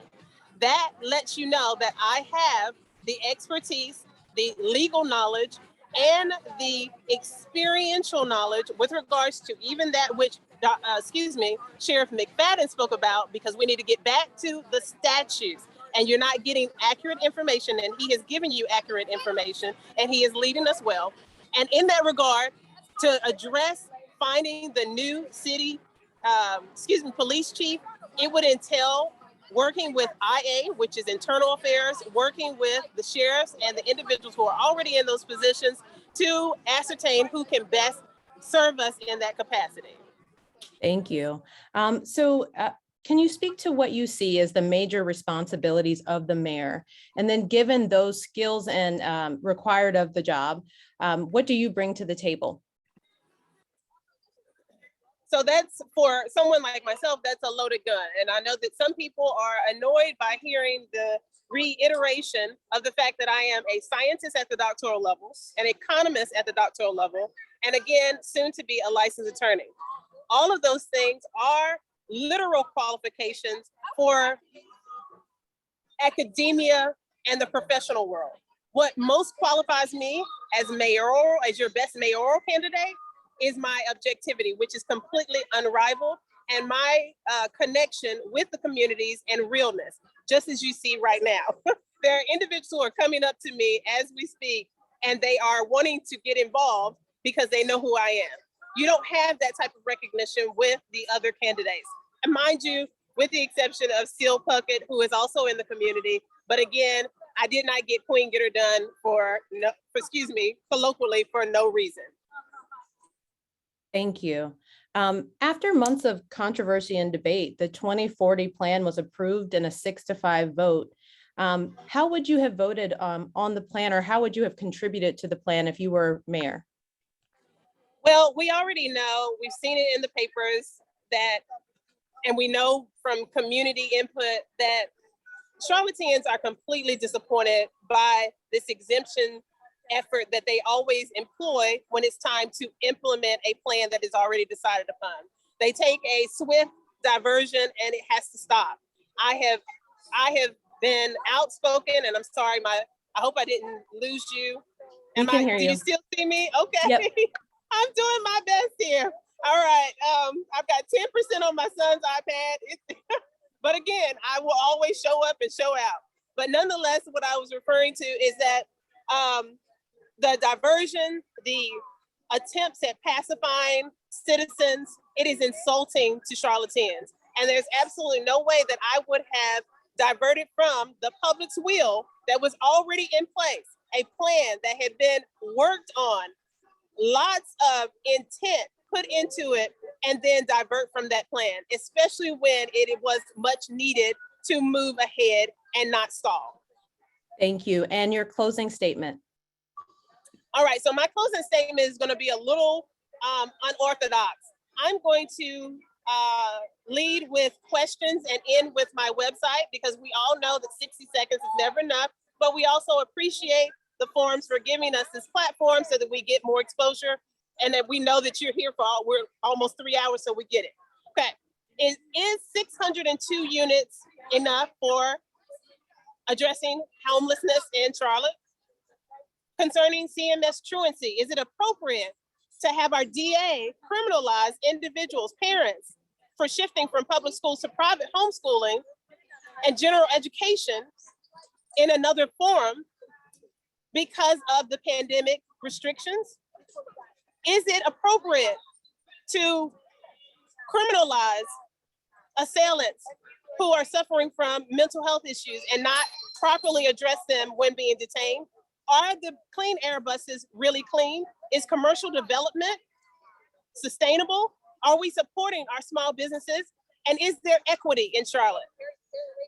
And we all know the answers to those questions, and I can help with all of those matters. My name is Tigress Sydney Acute McDaniel. I am hands down the best candidate for mayor. Visit ctigressrun.com for more information, and I'm always available. I respond very, very quickly to all messages and contact. Thank you so much, Tigress. We appreciate you being here and for you sharing your ideas with us today. Thank you. And then get out here to Earth Day. We are going to move now to the Charlotte Mayoral Republican primary candidate, and we have Mohammed Mustafa.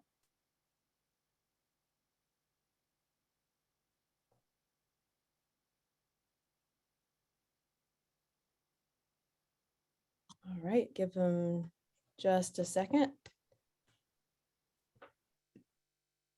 And I'm not seeing candidate Mustafa here. So unless somebody interrupts me, I'm going to go ahead and position us now towards the break in the segment. We are running short on time. So if someone could just let us know quickly how much time we have for the break and what time we need to be back, that would be great.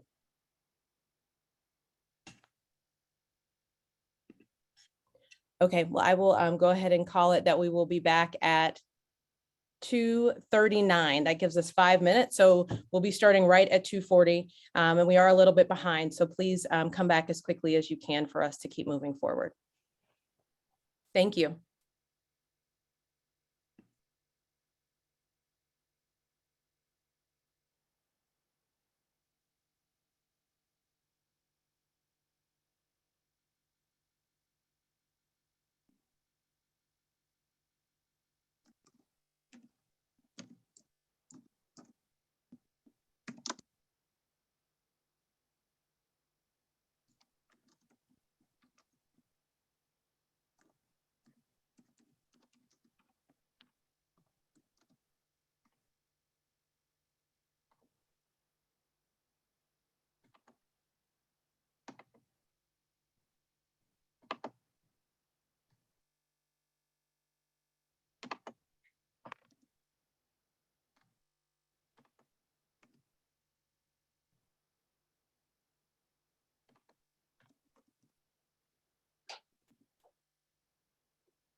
Okay, team, can everybody hear me?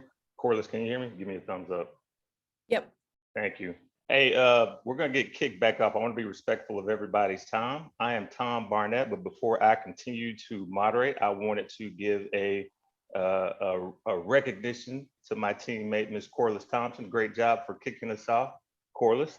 And I am going to be the moderator for the second half of the forum. And again, I want to be respectful of everybody's time, but I'm going to quickly go over the rules of engagement. Each candidate is going to have 1 minute opener. We're going to review 3 questions at 1 minute each, and then we're going to have each candidate close with 1 minute. So with that being said, we are now looking at the Charlotte City Council at large for the Democratic Party. We got Dimple Ashmary, Larkin Eggleston, Luana Slack Bayfield, and Patrick Cannon.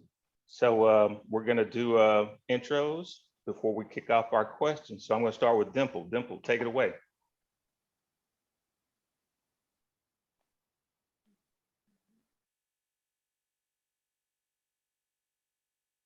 Dimple, are you with us? If not, I'm gonna throw it to Larkin. I saw Larkin in before we started our break. So Larkin, if you're with us, I'm gonna pass the baton to you. I will take it. Thank you very much for having me. And I got to say, I love having the clock up on the screen. That's very helpful. And great job with the forum. Thanks for getting us together today. I am Larkin Eggleston. I am in my second term as the District 1 member of the Charlotte City Council, and am now asking for your vote for one of the 4 seats citywide as an at-large member for the Charlotte City Council. I've been proud to work alongside Mayor Lyles in the last 4.5 years, working to make sure we're addressing our affordable housing crisis, modernizing our transportation network, and creating opportunity for upward mobility and economic development in all parts of our town and for all people in our town.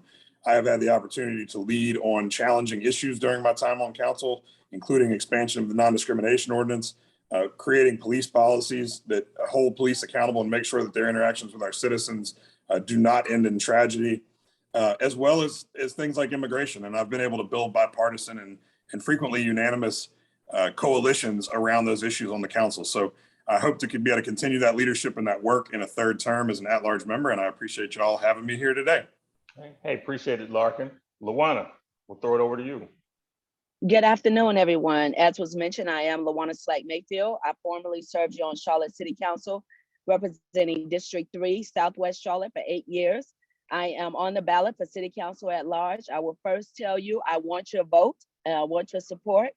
I have a track record regarding housing, economic development, and listening to the community and being accessible and challenging some of the policies that we have. I am proud that we created and that I was able to lead us passing banning the box my first term on council, that I created the District 3 Airport Job Fair for 8 years, that ran for 7 of the 8 years that I initially served, and creating the targeted rehab program, TLC by CLT. But there's so much more work that we need to do. And there is a way, and I believe through council vote, we can have very different conversations regarding our transportation, economic development, and true access to housing that is affordable to all. Thank you, Luana. Appreciate that. Hey, Patrick, we're going to end the go around with you, so I'm going to throw it to you now. All right, Mr. Moderator, thank you so much. I appreciate it. And thank all of you for tuning in this day. Certainly appreciate you doing so. I am Patrick Cannon, vying for one of the Charlotte City Council at large seats, and would love to have your support. To find out more about who we are, what we've represented, please go to www.patrickcannon.org. With your support in the past, and when Black motorists were being shot and killed in our city by select officers, we brought about what was called the Cannon Amendment, but also known as the Citizens Review Board, to deal with those civil rights issues. When it was time to make sure that entrepreneurs had a way to be able to know about how to grow a business, expand a business, find access to capital, I worked to create a portal. It's called charlottebusinessresources.com. Go there, check it out, see what it's about. It might be something that may aid you. When it came to making sure that there was a situation where what we're calling now communities of opportunity, we did something similar to that early on by creating the West Side Strategy Plan. It was a little bit more far-reaching, though. It addressed everything from housing to economic development as it relates to jobs and so forth. But hey, my time is up now, so yeah, let me yield. But I'll give you a chance to come back to that, though, so hopefully everybody can still hear me. And it seems like each one of you are very much seasoned veterans of the political world. So with that being said, Lawana, I'm going to start with you. Tell me how or what differentiates you from your competition when it comes to being a politician, and specifically here in Charlotte. I would say one, and I apologize for the planes that's going over, because we all know that that is a thing in the city, depending on what side of town you live on. Right. One of the biggest is the fact of I came from a community organizing background. I was an organizer in this community for more than 25 years. In 2008, I was part of the team that led the language creation for Ban the Box, which is why I'm so proud that in my first term being elected, we were able to pass it. I did a lot of work with, now what we've changed the name, but it was Homeless to Housing back in the day, where I did a lot of volunteer work to try to educate people, as well as a lot of work on immigration reform and alternatives to incarceration, building relationships specifically with Black churches. I believe that what separates me is in that first 8 years, I was able to actually get a lot of work done that I promised the community that I would do, and my accessibility and transparency. Okay, no, I appreciate that. Hey, Patrick, I'm gonna let you kind of finish up with what you were ending with on, again, how you differentiate yourself, but I think you might be able to wind in what you were trying to tell us before, so. Well, thank you so much. And it ties really into the idea of being able to simply get things done, being service driven, being result oriented. And so the West Side Strategy Plan was part of that. And obviously bringing about the CIAA tournament, which I hope that we will find a way to bring back to the city of Charlotte, because it's really, really important to let people know that, one, they do matter. Two, that we can find a way to be helpful as it relates to scholastic achievement, and that we just need something like that to be in place. But I will tell you the thing that I feel like really differentiates me is my area of focus. And that happens to be centered around economic development. Job creation and business development is very, very important. It's critical. Right now, we had a previous body to only allow 0.9% or 6.3 million to be dedicated to economic development. When we're talking about physiological needs that must be met, we have to find a way to make sure that we're intentional about doing so. And a lot of that means creating a better Charlotte that's a more balanced Charlotte, having as many blue collar opportunities as there are white. Sounds good. Hey, Larkin, what differentiates you? What makes you different, and what makes Larkin special? Well, I think one of the things in this race, you don't have to worry about any of us going into office and having a learning curve. Every one of the 6 people running for these 4 seats has been in office for at least 2 terms. We all know how local government works. I think it is about getting things done. I've been able to build coalitions both at the local level, at the state level, at the federal level, to get things done. I've been able to create consensus around challenging and oftentimes divisive issues. I think when you look at this race, again, you've got 6 experienced people, and we all know each other, and I think we all like each other, have a great deal of respect for each other. In fact, kudos to Lawana. I couldn't find the link to sign in earlier, and she sent it over to me. Even though we are quote unquote opponents, I consider her a dear friend and someone I hope to work with again. I think people need to think about, when they reach out to the 6 of us, who are the 4 people that are going to get back to them quickly? Who are the 4 people that are going to help them navigate what can often be a challenging environment with local government? Who are the 4 people that are going to help them get something done on the issue that they brought to their attention? I think I am one of those 4 people. Sounds good. Hey, and Lawana, just know that you get bonus points for playing well with others. So Larkin for being a teammate, but Lawana, thank you. Hey, and Lawana, we're going to stay on. You mentioned the planes, and I think all of us that live in Charlotte know that there's opportunities when it comes to planes, trains, and automobiles. Yeah. But we're gonna stick with that dang light rail. And I'm being nice when I say that dang light rail. Mm-hmm. Help us understand, if you all could walk through, at what point will the light rail make its way to the airport? So actually, since I wasn't sure if we would get to the question, I actually responded in the chat to when it was asked, and it is going to be coming, but here's the reality: it takes funding. We need funding from the federal government, and that's where your local elected officials come in with our lobbying efforts along with the state. Because remember, back under President Obama's administration, we directly had a pipeline because of former Mayor Fox. So we received a lot of transportation funding during that period under the administration that followed him. We received some, not as much, but it is going to take a lot of funding. My biggest concern is if we're asking Charlotte residents to take on yet an additional tax when we're seeing a lot of displacement happening throughout our city. I need to know what our neighboring towns, what their financial commitment is going to be, whether that's Pineville, Gastonia. You are utilizing, when you go to the end of the rail stations, you see a lot of our Charlotte residents are not utilizing the current system. We need to change that. No, thank you. Hey, and Larkin, I'm gonna ask a similar question, but change it up a bit. And that, as you mentioned, all of y'all are grizzled veterans, and because you've been on the council when the light rail was approved, and knowing, I'll say it from a strategic standpoint, if you had to do it over again, knowing that it's taken 600 years for that thing to be built, would you still have made the same decision? And if not, what direction would you go when it comes to improving infrastructure? So I actually wasn't on the council when the light rail was approved, but I would have supported it, and I still support us building out our transportation network in that way. I think we've got to have a multimodal approach, and we need to start, we are starting already, we've got to start with our bus system. That's what the primary means of transportation is for more of our transit users in this community. But I support an all of the above approach that includes cars, buses, trains, sidewalks, greenways, everything in between. I think for me, if I could go back and say something we should have done differently with our transportation network, first of all, we should have done a better job, and I think we look to do a better job with the Silver Line of putting in affordable housing opportunities and land banking in advance of the increased property values that we'll see once those lines are up and running. But I think we really need to take another look at our streetcar system, because if we don't build the third phase of the streetcar in dedicated right of way, it's not going to be an efficient enough means of transportation for people to actually want to use it. So I think we've got to look at doing that third phase differently if we do it. Sounds good. Hey, and Patrick, again, strategic view when it comes to your infrastructure, because you are a grizzled veteran of the Charlotte area. You know something, I think, and I was there when it happened to have started in the beginning. And if it were a do-over opportunity, I'd be fighting very hard, just as much as I was doing then, to advocate that that line be going from east to west or west to east. And also advocating that we would make sure that the gold line would be going further down than what it is right now along Beatties Ford Road. It needs to be past Friendship.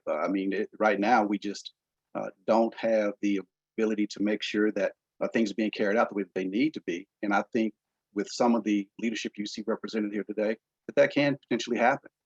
We also want to make sure too that whatever comes about, that there's an anti-displacement ordinance in place. We've seen what's going on in Austin, Texas, where they've dedicated $300 million toward making sure that no one's displaced. We need to be doing the same thing here proactively.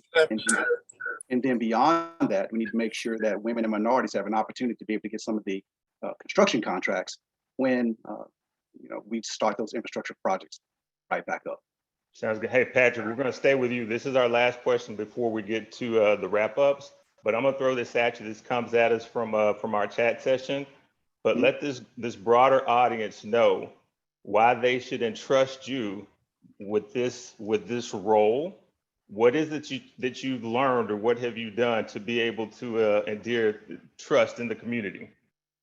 I've learned not to take my community nor my family for granted ever again. I've learned that, what's more important right now is to always make sure that we're being honest, we're being humble, we're being objective, we're being willing to go the extra mile to do whatever it takes to make sure that we are making sound decisions, because it's only going to be through that process that one is going to be able to see and understand and know that, look, if I'm able to get back and to serve you, that you're going to be able to actually see that. You're going to be able to trust the work that I've done in the past. You're going to be able to trust the idea that I'm going to be able to move us forward, because that's what I've been able to do in the years past, and that's what I'll be doing in years going forward, should you be so kind to elect. Hey, and Luana, why should we trust you? Why should we give you this title to then be able to go forth and conquer? Help us out. Honestly, because I believe I earned it. I believe that I've earned from the community the fact that I am accessible, that I am transparent. We're not going to always agree, but you always knew where I stood and where I landed. And the great thing about right now is that we all are either incumbents or former elected. So you can look at our voting record and you can go back and watch the council meetings where I questioned, even with the blue line extension, why we were not putting specific protections in place. But it takes 6+ votes. And those protections would have helped to change what we now see all along South End, which is now named LOSO. So when you look at my work, my showing up, the town halls that I held quarterly throughout the district, the job fairs that I hosted, the job fairs specifically for those formerly incarcerated, the policy language that I moved forward, you know that my love for this city, my commitment to the community is first and foremost in everything I've done. Sounds good. Hey, and Larkin, you've been there, done that. What can you hang your hat on from a trust standpoint? Thank you. I think in the 4.5 years that I've been on council, I've been accountable, I've been accessible, I've been engaged in the community, even beyond just the district that I represented. I've had people reach out to me who don't even live in District 1 and who've asked me to help them navigate, again, what can be a really challenging landscape in local government. I've done what I said I was going to do, and I've not always done what's popular. As Luana said, you can go and look at the voting record. I've taken votes that were not the popular or the politically expedient vote, but I've done what I thought was right. And I've been willing to have conversations with people after those votes to explain to them how I came to the conclusion I came to. And I'm always open to hearing other viewpoints in case those change the way that I'm looking at an issue. So I've been there, willing to have those tough conversations, willing to take those tough votes, and willing to tell people, frankly, the correct or true answers that they oftentimes haven't wanted to hear. And I think that's what you should hope for. You shouldn't hope for someone who tells you what you want to hear. You should hope for someone who will tell you the truth and then be willing to have a respectful conversation with you about whatever you may disagree. So again, I think we've got track records, and I stand behind mine. No, thank you all. Hey, now each of you are going to get a designated minute for your raps. Luana, I'm going to start with you. Thank you. My rap is, I want your vote. I want your support. I want to continue serving our community, but I also want you to recognize that since 2019, my service has not stopped.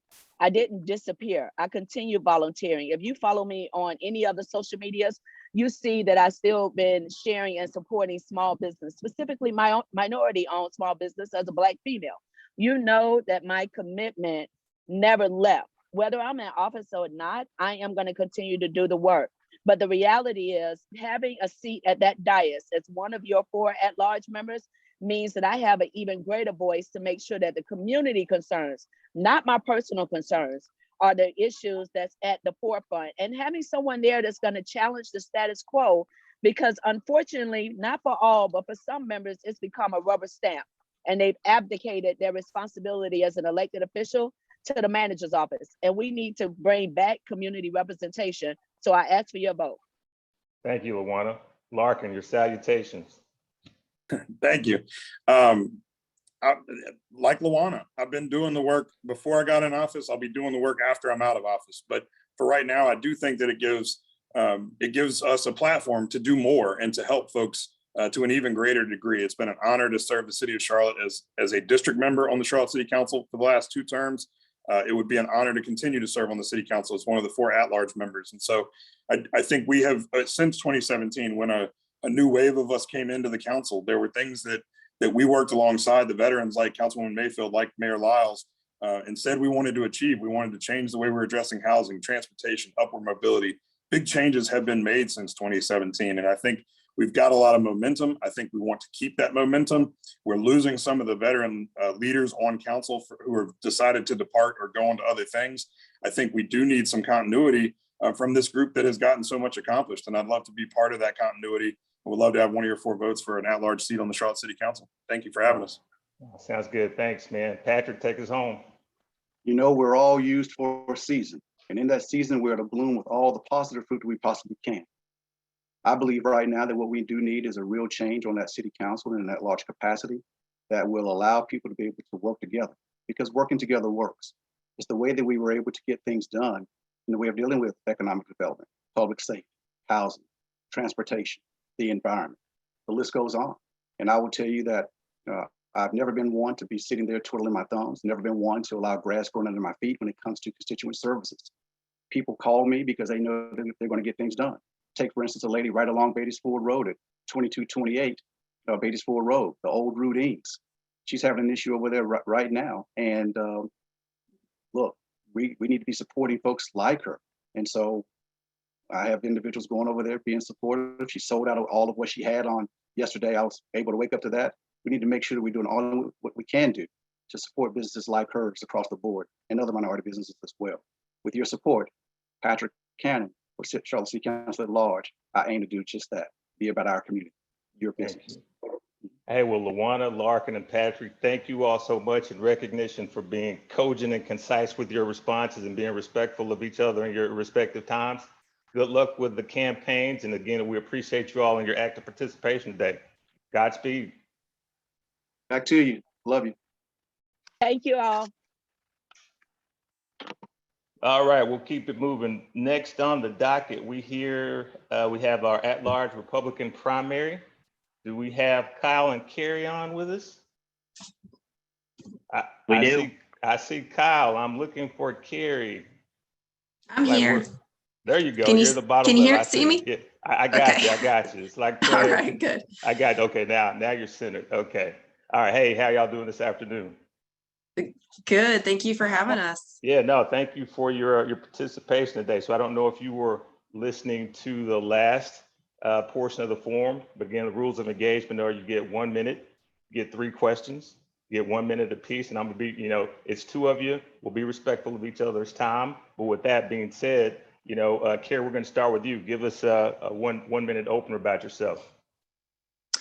All right. Well, thank you for having me this afternoon. A lot of you may not know who I am, and I am new to the scene, sort of speak, but I want to let you know who I am. And I hope that this is not our last conversation or dialogue, because I want to know more about everyone here and vice versa. But I did move to Charlotte about 6 years ago. And, I never thought to run, but a couple of reasons why I feel like I was called to do so. I do feel that we're seeing a lot of parents, particularly moms on both sides of the aisle, want to run to kind of push things. And I do have an 18-month-old, which is one of the main reasons why I'm running, because I want public safety to be first and foremost a top priority for me. And then third, I'm an outsider. I'm actually a physician assistant by trade, and that's my day job, but I'm an outsider, and it really, with my medical career and now, I want to serve the people of Charlotte, and those are the 3 reasons why I'm running. Okay, no, thank you. Kyle.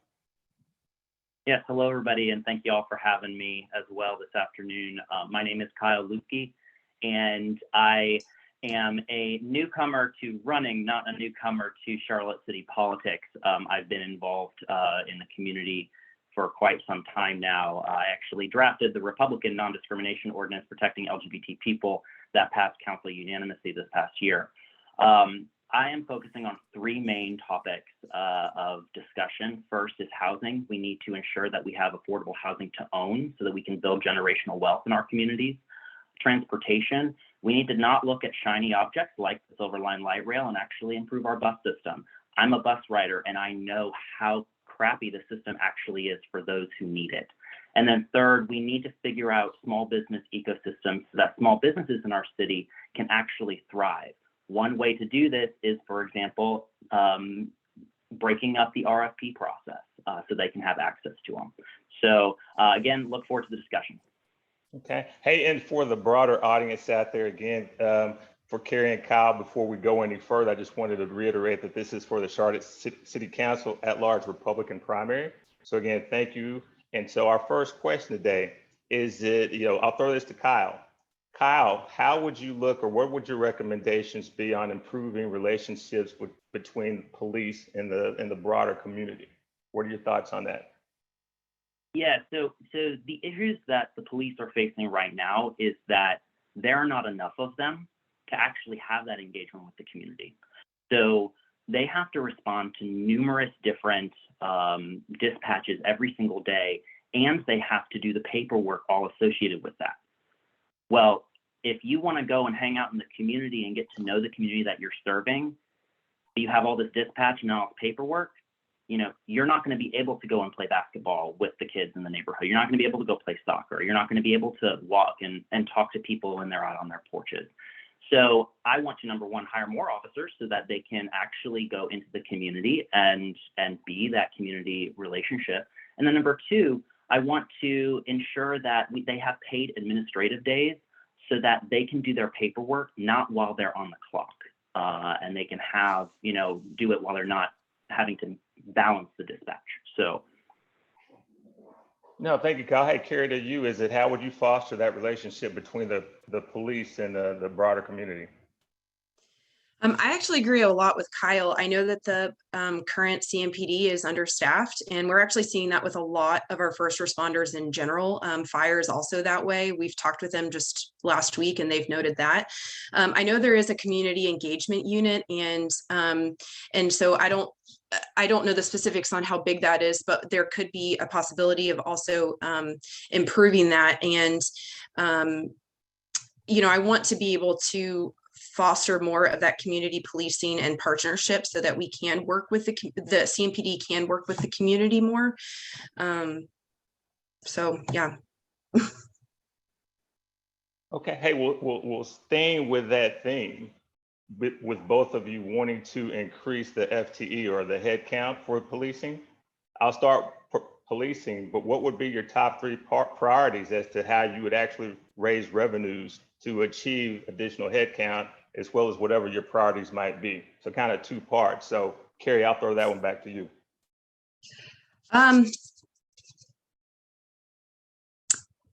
I think the biggest thing is we do need to get police here. We need to make it a choice of a city of employment for police officers. And I think that would be able to get us to have more police here in general to kind of get that count up. And so I think one of the biggest things that we've talked to again with all of our first responders is feeling respected. And I think the lines of communication do need to be opened more with the police and first responders in general. And at least that's what I've been hearing from them. And so I think going back to that, so I really want to make it just an opportunity for us to be an employment of choice for them. Okay. And Kyle, again, how would you not only raise funds specifically for FTE or headcount, but how would you also get revenue to do what I call your prioritizations or your wants would be? Sure. So there's 2 things that I want to talk about, and I noticed that Joseph asked this question in the chat as well. So the first thing is we are going to get a considerable amount of money from the reevaluation of property taxes that is going to happen next year. So we will have a broader pool of finance actually of money to pull from. But I would also want to really take a very clear look at what is in the current budget and see where we can kind of make changes. One of the things that I already mentioned, I'm very opposed to the Silver Line development because I think there's better uses of our money. And the past budget last year spent almost $20 million on design work for that particular project. So that's $20 million that could have gone to increase headcount for our police and fire and actually valuing them and their service to our community. No, sounds good. Hey, and the last question for each one of you, and as I had mentioned, you're in the at-large Republican primary, but thinking from a strategic standpoint, knowing that you're potentially going to have to work across the aisle with folks that aren't necessarily Republicans, what are the things that you look to do to try to recruit, I'll call it diverse voters? So people that look like me, what is your calling card to say, hey, vote for me, to diversify your population that you potentially would want to vote for you that, again, looks like me? Sure, I'll start. So I've been going into Black communities. I've been going into Latino communities, and I go into the LGBT community. I'm a member of that community. And really what I tell many people when I talk to them, no matter their race or their gender or their sexual orientation, is that take a look at what we've been doing in the city now and see if they've actually been solving the issues that you care about. So for the Black community, for example, affordable housing and rising property taxes that are displacing our low-income seniors. Well, the city of Charlotte put out a program in 2018, $1.5 million to give grants to low-income seniors, many in Black communities, and they only granted out $75,000 of that $1.5 million. Leadership demands results and accountability, and that is what I am telling individuals in communities is that where's the accountability and where is the transparency on where our money is going towards, and I will be that accountable representative for you. Oh, thank you, Kyle. Okay, Carrie, to you. Yeah, so in my medical office, I see all different types of people. And really, it doesn't matter. I mean, it does matter, but it doesn't, because what it is we're people, we're citizens of Charlotte. And I think where we're seeing across the aisle is that we all want to help people. We all want to help Charlotteans. We all want to help the city. And I think that's where, you know, being a servant my entire life, I wanted to serve, again, I just wanted to serve people. I want to help the problems where they're there. So let's get to the root of the problem. It doesn't matter if you're Black or white or you know, whatever. I want to help you. And that's why I'm also here. It's been great to hear all the conversations, the questions, because things I didn't know I'm learning, and I want to continue to do that. So then I can get to those root problems, because that's how I treat complex conditions in my office now. Is I listen to people. I listen for their whole life, and it helps me to be able to understand them. So therefore we can go and we can tackle these problems together. No, thank you. And Carrie, while you've got the mic, I'll let you take your minute for your wrap. All right, thank you. So again, I just want to kind of reiterate the fact that even though I might be a political outsider, so to speak, and I am new to this, I come in with an unbiased background. I don't really, I want to just help people. Like I've said before, I've helped anywhere from my church growing up and my church now. We participated in Eastover Middle School and various parts of East Charlotte with our church. And I've also been overseas multiple times. I'm just here because I have a heart to want to help people regardless of the situation, and to make that. And again, I feel like that's now helping the city of Charlotte. So that's what I have to say. Thank you so much for having me. No, I appreciate it. I think we got from Carrie is the theme is service. So I Yes. thank you. Hey, Kyle, and Kyle is Mr. Accountability, but Kyle, I'll give you a minute for your wrap. All right. So again, my name is Kyle Lutke, and I'm running for Charlotte City Council at large in the Republican primary, and then hopefully on July 26th.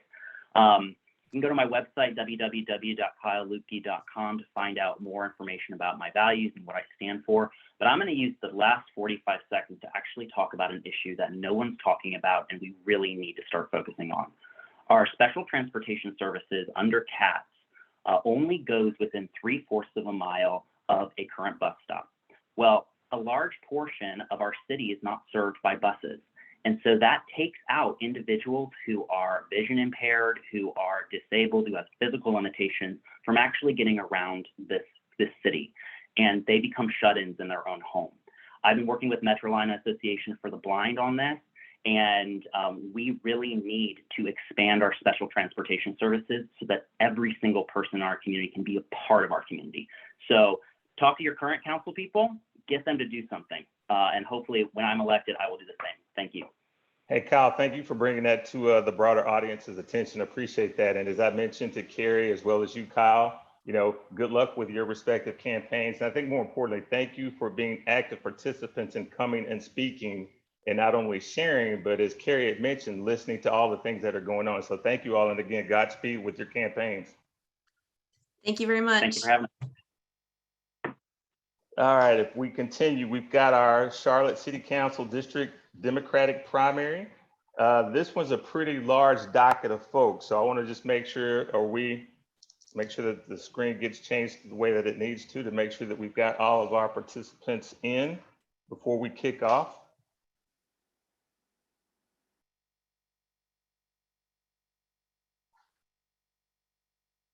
Okay, I'm not going to go through the list. I didn't know if the screen was going to change for us to be able to see that. So I'm going to call your names out because I can't see who's here right now. And once I call you out, if you could just provide a 1-minute opener for yourselves, and we'll just go down the roster that way. Charlene Henderson L.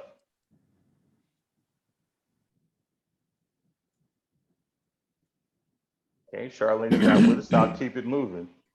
Amar Johnson. I see you, Amar. So Amar, go ahead, take it. The mic is yours. Thank you. Welcome. Thank you, everyone. Thank you for having me here today. My name is Amar Johnson. I'm running for City Council District 2. In this capacity, I look to serve the district with sustaining our seniors, increasing equitable development for minority, women's small businesses. I'm for affordable housing, for ownership specifically. I want to educate the public more about owning homes and teach them about the real estate land use. Additionally, last but not least, upward mobility for all Charlotteans, specifically in areas addressing income inequality, race, education, family structure, and social capital. The most important ones I think that we need to address would be the income inequality, education, and the social capital. So I look forward to serving the community. I look forward to having your support to do that. Thank you, Amar. Kendrick Cunningham. Good afternoon, everyone, and thank you for having me a part of this forum. I am Kendrick Cunningham, running for Charlotte City Council District 2. I am one of the 105 natives of Charlotte. I went to Berry Hill Elementary School. I went to Bishop Spa Community Academy, which is now Ashley Park Pre-K-8, and I graduated from Philip Berry Academy of Technology. I went on to get my Bachelor's of Arts at West Indies University, because out of the 18 years of my life at the time, now 25 years I've spent in Charlotte, I've never seen my community transform, but I've seen my neighbors and myself struggle and virtually almost not need help. So I wanted to pretty much use those skills that I learned in college as a student trustee here in Charlotte to preserve and restore our historic affordable communities. I have a 4-pillar platform for all, reforming governance to make sure that it works for everyday people. Previously advocating to expand public transportation. I think vision my ride before we invest in the Silver Line. And I do believe that we need to focus on reducing juvenile delinquency so that our youth ages 18 through 25 can live full lives. Sounds good. No, thank you. Cedric Dean. Yes, I'm Cedric Dean, and I am the Christian candidate.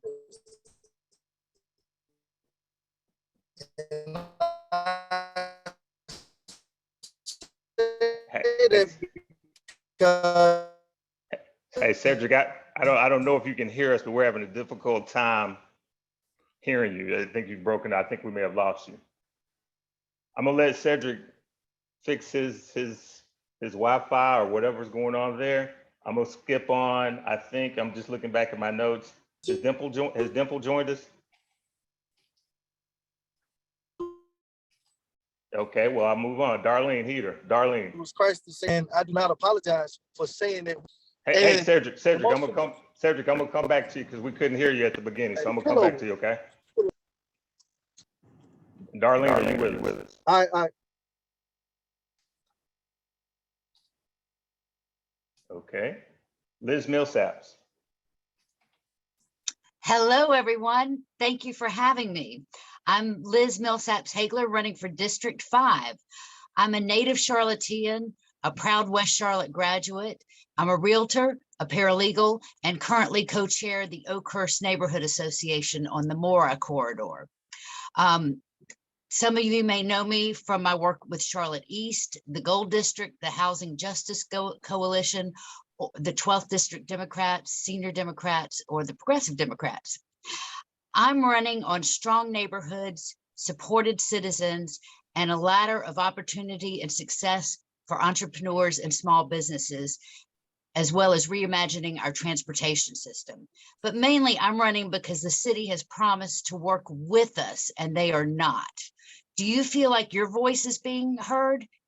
It's your voice, and I will bring it to City Council and keep it front and center. Thank you, Liz. All right, Cedric, if you've got your telephone situated, go ahead. Can you hear me okay now? That is good. There you go. Okay, my name is Cedric Dean, and I am the Christian candidate. I don't apologize for being the Christian candidate because Christ saved my life. And now it's time that we get some representation on the council who is not afraid to bring in the ministers to the table.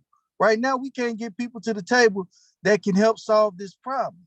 And I want to be able to get Christian representation, and not just Christian, we can open up to all faith communities, but we need to bring God back into the equation. And I want to represent Christ. And I just thank you. My name is Cedric Dean. I'm representing Charlotte City Council District 4. And I just, you know, when you think about Saul, we know what Paul was able to do. And I am that Saul in this race. and God changed me to Paul, and I just thank God. Thank you, Cedric. Appreciate that, man. Marjorie Molina. Marjorie, you on with us? I am. Can you hear Okay. me? I can. That's perfect. Go ahead, please. Thanks.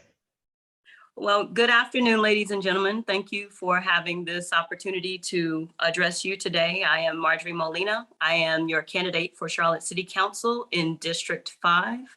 I am a fully bilingual African-American woman asking for your vote and support and prayers to represent you in the most diverse district in the city of Charlotte. Being a new candidate, I'm a mother of 2 CMS students. I'm a dedicated public service. I hold a Bachelor of Arts from Arizona State University. I will earn my Master of Science from UNC Charlotte on May 13th. I'm so excited. I am a graduate of Leadership Charlotte, and I currently serve you on the Equitable Development Commission for the city of Charlotte. Thank you, Joseph. I'm running because I love our city. I'm a native North Carolinian and an 18-year Charlottean. I'm running to build relationships on council with our constituents and to bring innovative ideas to the East Side. Yeah, thank you for that introduction, Marjorie. And I like that bilingual component as well. Thank you. Hey, Nancy Wiggins, are you with us? Nancy, going once, twice, no takers. Rob Hillman. I see you, Rob. The mic is yours. You might have to unmute yourself. There you go. Good afternoon. Thank you. My name is Robert Hillman, and I'm your candidate for Charlotte City Council District 6. As a finance executive, investment advisor, engineer, and public servant for nearly 30 years, I've successfully used my expertise to help the community and would like to do so by serving on city council. It's just another way to give me a larger platform to do more. Over the course of time that I've spoken with people, I've come to believe in 3 principles for a stronger, more vibrant Charlotte. We refer to these principles as growing together, moving together, and safer together. Growing together is focused on economic development and upward mobility. Moving together is about transportation systems, building more bus systems, more timely buses. Safer together is about public safety. I'm a firm believer that we are stronger together than we are apart. And I humbly ask for your vote for Charlotte to be the next city councilman from District 6. Oh, thank you, Rob. Stephanie Hand. Stephanie, is Stephanie in attendance? I am in attendance. I just wanted to say the last 2 persons that spoke, I hope my time isn't starting, but the last 2 people, we could not see them popping up. So I just wanted to make that noted for them. We did not see them. I did not see them pop up on the screen for speakers. No, you're good. You get 6 extra seconds. No Thank issues. you, sir. Thank you, sir. My name is Stephanie Hand, and I am running for Charlotte City Council District 6. I'm a wife, a mother, a clergy person, and a public servant with years of executive leadership running airports throughout the country. Greatness of a community is determined by the compassionate actions towards its people. That's why I'm running. Charlotte is the 3rd fastest growing city in America and one of the most desirable places to live. That's why I'm running. Simply put, working hand in hand so that we have a strong economic development that not only big business gets a piece of the pie, but small business, minorities, and women. Safe communities where we work, live, play, shop, and worship. As well as expanding transportation options, as well as affordable housing for all. I assure you, if I earn your support, I will remain a collaborative leader, a strong voice for this city, and I will work for the people because your vote matters, and it is by the people that we live. Thank you, Stephanie. Hey, I tell you what, and so I'm going over the roster again, and I don't know if Charlene Henderson was able to join us. Charlene, did you join us? If not, what I'm going to do is begin our question, and we begin at 3 questions, a minute apiece. And Stephanie, since you seem to be on a roll, I'm going to throw this question to you. So you talked about the growth of the city. What are some of the, and we heard earlier about the usage of a balanced scorecard. What are some of the things that you would like to put in place to make sure that there's not only transparency, but accountability when it comes to the role that you seek? I think it's so important that our public officials understand and be reminded, I know I will, that we are public servants first. And because I'm running for a district seat, I need to be visible in my community so that I am the voice of the community while sitting at the dais. Now, the public scorecard is simple, is that you hold each other accountable. You hold your public leaders accountable by calling them and calling them out. One thing about the power of the vote, one vote for one person, is your vote speaks very loudly as to who's in and who's out. So I want to represent you as a leader that's collaborative, a leader that listens, and you see visibly in your community. I've already done that. I do that in the work with the United Methodist Church. I've done that when I was executive running airports, because we always made sure our people were in community. There will be no ifs, ands, and buts about it, because that's how we build up community together, one hand in hand, working together for a stronger Charlotte and a better District 6. No, thank you, Stephanie. Hey, and Rob, I'm gonna throw it to you now. That same question as far as usage of a balanced scorecard, or if not a scorecard, how would you look to not only make sure that we have transparency, but more importantly, accountability? Thank you for the question.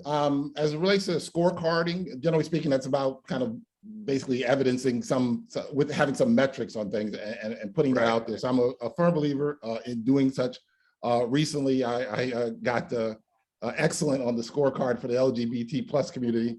And presumptively what they did is they looked at, my record, my background, my community, my contributions to the community. I say that in terms of transparency and accountability, it's really about communication, right? It's a two-way street. One is, and this is something I'm doing in my campaign, is trying to set up virtual meet and greets on a weekly basis, on a regular and consistent basis that allows people within my district to reach out to me, and it really looks more like office hours. And that way it gives them an opportunity to come in, talk to me, speak to me, and ask me questions about, well, why did you vote this way, or why did you vote that way? And vice versa. Pushing information. There's a whole lot of information about the anti-displacement programs that is not out there. So there's a lot of anxiety in the community over some things that have been addressed, but just not necessarily marketed well. Hello, I'm Vin Rari. Hey, if I could ask everyone to please, if you're not been asked a question, put your phones on mute. We're getting a lot of feedback. Thank you. Thank you. I'm Vin Rari from District 5. I'm sorry, I heard you get. I'm Vin Roy Reed from District 5. I didn't get a chance to introduce myself. Okay, all right, I appreciate that. Thank you. Okay, can you put your phone on mute, please? Okay. Thank you. Hey, Liz, same question to you. Repeat that to me, please. I'm trying to respond to chat. Yeah, no, it's relative to your years of service, for example. And we'd heard earlier in our conversations in the forum about the usage of balanced scorecards. But the crux of the question is that what is your thoughts on not only improving transparency, but ensuring that we've got accountability when it comes to not only your roles, but making sure that you have ways to show your points of pride? All right. Yes, improving transparency is one of the things I want to do, because we have what's called a performance budget. But what we need, it's fine if they want to do a performance budget, but what we need is a line item budget so we can actually see where the money's going and what it's being spent on. And then the community can decide if that's what they really want. Additionally, these the groups that handle the special tax districts like Center City Partners, they have zero transparency. We don't know when their meetings are, where they're meeting, when they're meeting, and what we don't get to see their meeting minutes. And they're going straight, they're using pure tax dollars. They are essentially government entities under a different name. So that's, once we have that, then we can do a scorecard. No, thank you, Liz. Hey, Vinroy, can you hear me? Yes, I'm here. Hey, Vinroy, I'll throw that question to you. Is it back to transparency and accountability? What are ways that you look to either support or improve on that? Well, definitely, you have to be in the community. You know, a lot of folks that run today, they sit on board and they don't really know what community they represent. So whenever stuff comes up into the city that's supposed to service these communities, they just sign off on it and leave it up to the investors or their partners to do what they must with whatever service that they have for the people. But, you know, I came into this city some 28 years ago, and I've been living in my district, District 5, for 28 years. And I've been knocking on doors and I've been talking to folks. I'm a licensed general contractor. And whenever I do a project, I have to create what we call a spreadsheet. And that basically do identify what work need to be done and what was accomplished. And that's how I'm able to say, this line item is done, I need to get paid for it. We need to take that same approach when it comes to all these community development projects. You have to show accountability and transparency, but moreover, you have to include our community to make certain that is the right service for the right community. Okay. No, thank you, Venveroy. I appreciate that. Amir and Kendrick, I'm coming to y'all. Thank y'all for y'all's patience. Hey, Venveroy, if you could just put your phone on mute. Okay. And in between the times that I'm actually asking you a question, and that way we won't get that feed. Thank you, I appreciate it. Now, Amar, I'll throw that question to you. Importance of transparency and accountability, and what are your thoughts on that to either improve or any new things that you would do to deal with that? Yeah, so that's needed for the minority businesses. We cannot depend on the large businesses to voluntarily include small businesses. It's much like under the Jim Crow laws with separate but equal. The reason why that didn't work out is because the people who were responsible for appropriating the resources to these schools, you can depend on them to get the Black students where they would get the white students. So what I found out as a neighborhood leader with doing community benefit agreements that I negotiate for the minority contractors in my community is that there is no transparency. They've already released these contracts to bid on out to other businesses in the good old boy network. And by the time the minority contracts come to the table, they're not even, the larger company is not negotiating good faith negotiations. So we have to have a scorecard that is not just with measurables, but with deliverables. Deliverables as in the contract, the bidding amounts, the timetable, the work scopes, et cetera, et cetera, et cetera. We have to run down the list. I got a lot of experience with doing that. No, thanks, Amar. Kendrick, same question again, back to accountability and transparency. What's your thoughts on that, or any other ways to make improvements on that? Yes, I think it is important first that I define what accountability is to me, and what the second word is. Can you say one more time? Sorry, T. Starts. Transparency. Transparency. How would you make sure that the public at large knew how well you were doing what you said you were going to do? When I think about accountability, I think about those ways voters talk to me in a way that ensures that what the ideas, the policies they want me to agenda set, the policies they want me to vote on, that I'm doing that, and it's not against the interest of theirs. Ways that I will make sure that voters are able to hold me accountable is I never back away. I never shy away from people inviting me out to cookouts, inviting me to house parties, inviting me inside the living room so I can have those tough conversations. I have a Calendly link that allows people to book time with me whenever. I don't care if people come yell at me at council meetings. I can take the heat. And if you are dissatisfied with the work that I would do over the next 2 years, once you elect me into office, vote me out. Ways that I will practice transparency. I would definitely second Liz's line item budget. Currently, that the city council, when they are looking at the budget, it's not line item by line item, it's department by department, and we can't really see the itemized programs and policies that the funding that the entire budget is going towards. Okay, no, I appreciate that. No, thank you. Let's see here. Cedric. Cedric Dean. All right. Okay, I just Well, wanted for to me, make sure. can you hear me okay now? I can now, man. Appreciate it. Okay. All right. Did you need me to repeat the question, Cedric? No, I understand the question very well. It's very, very simple. We need to stop hiding behind 3 minutes at a city council meeting to hear something. We had Councilwoman Renee Johnson who sit there and refuse to meet with the people from Hidden Valley. What Cedric Dean will pledge right now before each one of you is that I will not vote against the people who put me in. I will commit to meeting every month with pastors, with community leaders, homeowners associations, the people in the community. And I will only vote the way that they want me to vote. I will allow them to have a vote before the vote. So my vote will truly reflect the community. But one of the biggest problems that we have now is that there is no transparency.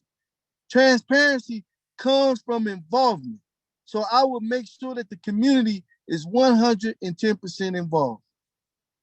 No, thank you, Cedric. I'm gonna kick this next question. I'm gonna start with Stephanie. And so I think we all know that, especially over the past 10, 15 years, the growth of this city. We just talked about transparency and accountability. But I think, and we kind of talked about it with the other groups as well, but when we look at the growth as well as the relationship between our policing and improved policing, as well as the involvement of the communities, and especially this is for communities of color, you know, what are some of the things that you all would look to either support or bring up to challenge the status quo to actually do that and make improvements? Begin again, the essence of this question is that the status quo is not acceptable. So what reimagined way of doing that would each one of you bring to the table? And Stephanie, I'll start with you. Yes, sir. Wonderful.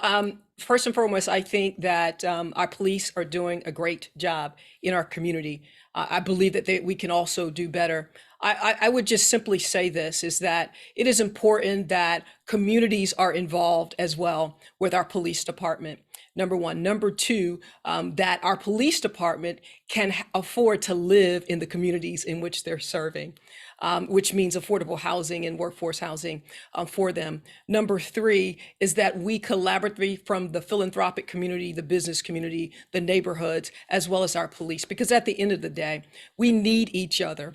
And we can't always just point fingers, but it is important that we hold people accountable because we know that there are bad apples in every area of society. But let us lift each other up. Let us work collaboratively together so that we're supporting our police department, we're keeping our community safe, and we're able to thrive in community together as we're continuously growing in this city, that it will continue to be a desirable place to live. No, thank you, Stephanie. Marjorie, I see you got your hands up. Go ahead. I'll let you take this before passing it among the rest of the team. Well, I didn't get to answer the last question. Oh, I apologize. Go ahead then. I'll come back to that then, but I'll let you chime in on that one. Well, if you want, I hit a few touch points and I want to make sure that I give them to you for accountability, because this is something, being on a board is important, and preparation is important. Ask your doctor, is preparation important? Ask any other subject matter expert, is preparation important? And this is a dual position where engaging with the community and prior preparation is important, because this is a $2.7 billion budget. And again, that makes sense that you have to make sure that you understand $3.2 million was allocated to Safe Charlotte. And it's addressing some of the concerns for public safety that we're talking about, the framework for the corridors of opportunity, finances to address violence, reimagining policing. You know, there was $1.2 million allocated for mental health, but for accountability, and I'm splitting my minute just to give you two of my answers for accountability. Hey, Marjorie, I tell you what, though, bleed it in, because I think one does have to do with the other. So to your point about Save Charlotte, just combine that too. And so we'll just let the timer continue for another minute. So I've just taken 6 of your seconds. Okay. So, and so for accountability, see, the one thing that we don't have is policy measurements for accountability. And I think we need to start there, because we have a budget that's tentatively $2.7 billion, but there's no framework to address, let's say, population utilization. How was the item effective? And then how can we take that information and implement it so that we can address it for usage? If something works, we re-implement it. If something doesn't work, then we redesign it. We don't re-baseline, but we take a look at it for its effectiveness and utilization. And that is, in fact, how you hold someone accountable. It's not, you need metrics for accountability. So the first thing you have to do is establish what a metric looks like as it relates to what policy is. And so you have to have supported infrastructure ideas. You have to have effective policy measurements. You have to have what the policy utilization looks like, whether it's effective or not. I'm looking at Amar on the screen while I'm talking, by the way. And you have to have a targeted focus for addressing the strategic needs for specific strategy. Sounds good. Well, Amar, since she was looking at you, I'll throw the question over to you relative to how you would problem solve that. Could you restate the question for me? No, it was just more of how would you look to improve with the growth of the city? What are some of the things that you would look to do to improve the relationship between policing and the community? Okay, great. So that's the social capital of open mobility. Social capital measures the trust between people groups, and different cultures. So in essence, whenever you have a white officer involved with a minority, let's say an African-American, and there's deadly force to be used, you need to measure, you need to assess in that situation, what Melina was saying about the policy, was every effort used for de-escalation to preserve life. More importantly, we need to have other officers to hold each other accountable who are in similar situations. If everyone remembers the incident on Batesville Road happened about 2 years ago, the young man that went into the Burger King on Batesville Road and had basically domestic disturbance, and the officer shot him. It was a white female. Then if you fast forward 6 months later, you remember the young gentleman that went into UNC Charlotte and killed 2 people. He was a proven killer and shot 3 other people. That white male made out there alive and had his day in court, got arrested. That black male who did not have a gun, who did not show that he was a killer, he lost his life on the spot in the parking lot. Those 2 instances have to be analyzed. We have to revisit that, and we have to hold people accountable. And I'm gonna have to cut you off when you throw it in. I appreciate that. Hey, Liz, question over to you again. Improvements that we could do to improve policing with the community, knowing that status quo is not acceptable. Yes, and I do want to say that young man's name. It was Dan Queers Franklin.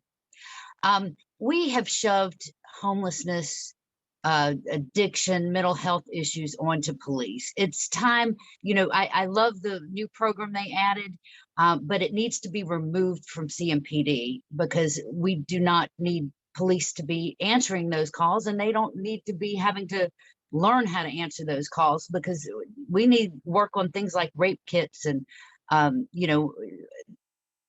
adjust those timelines. It takes 45, they have 45 days to send off a rape kit, whereas we're all watching TV and we think it's turned around in 24 hours or less. So that's one thing I would do. We also just need to engage our youth. We need to get these guns. Most of these guns are coming from adults and from cars, and 66% of the cars are unlocked. So the guns need to be locked, the ammunition needs to be kept separate, and we need to maybe give out gun locks. No, thank you, Liz. Can you guys hear? Hey, if I could ask that everyone put their phones on mute, please. Okay, if I could ask, thank you. Thank you, Liz, for that response. Rob, I'm gonna throw that question over to you. Do you want me to, again, relationship with policing and the community, challenging the status quo? Go.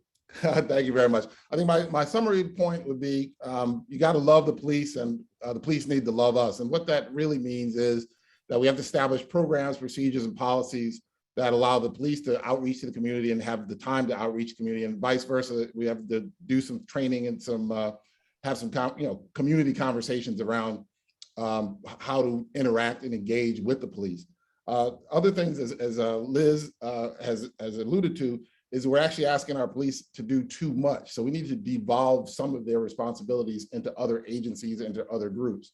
Mental health is certainly one. It's kind of like with the teachers as well. We're just asking them to do too much. So if we can devolve them, that'd be great. And another component would be to do some more heavily recruit at the HBCUs in the state of North Carolina, to recruit police officers to the force in Charlotte and give them, not just the folks from HBCUs, but the police officers in general, some subsidy for living in Charlotte. No, thank you, Rob. Hey, Cedric, you still with us? Yes, sir. Oh, yeah. Now that question is you. Improving the relationship with the police and then within the community while challenging the status quo. Okay, well, the first thing we got to do is look at the facts. Only 16% of the police force is African American, but over 80% of the homicides and the arrests are African Americans. So what we have to do is we have to figure out innovative ways to get African Americans to want to be police. The second thing we have to do is we have to look at the fact that when you look at CMPD has over 50 programs, social programs. But then you have community organizations fighting for budgets. Why don't we just go ahead and relinquish those 59 social programs that CMPD is running and get them to the community so they can increase response times? The response times are so low, we have special transportation officers who are being assaulted, and they can't even get a police officer to come respond. So we really have to take and let police be police. And the only way to really do that is by giving some of those social programs to nonprofit organizations and churches. Okay, no, I appreciate that, Cedric. Hey, Kendrick, that question is to you. How do you improve the police in the community while challenging the status quo? I think the first thing I'll take a bite off the challenge in the status quo is I would personally convince my colleagues to consolidate all fire, EMS, and police into one public safety department, so that they can all intrinsically work together. And when we're looking at the city council they're getting ready to hire 6 new community police officers into their community police crisis team, and they're finalizing the hire for clinician and EMT pilot programs. It's very important that all public safety departments are combined into one, so that it helps to consolidate the time it takes for a public safety department officer to get to a location, and it also will help to devolve the responsibility that the police will have in our community. No, thank you. Vendor, are you still with us?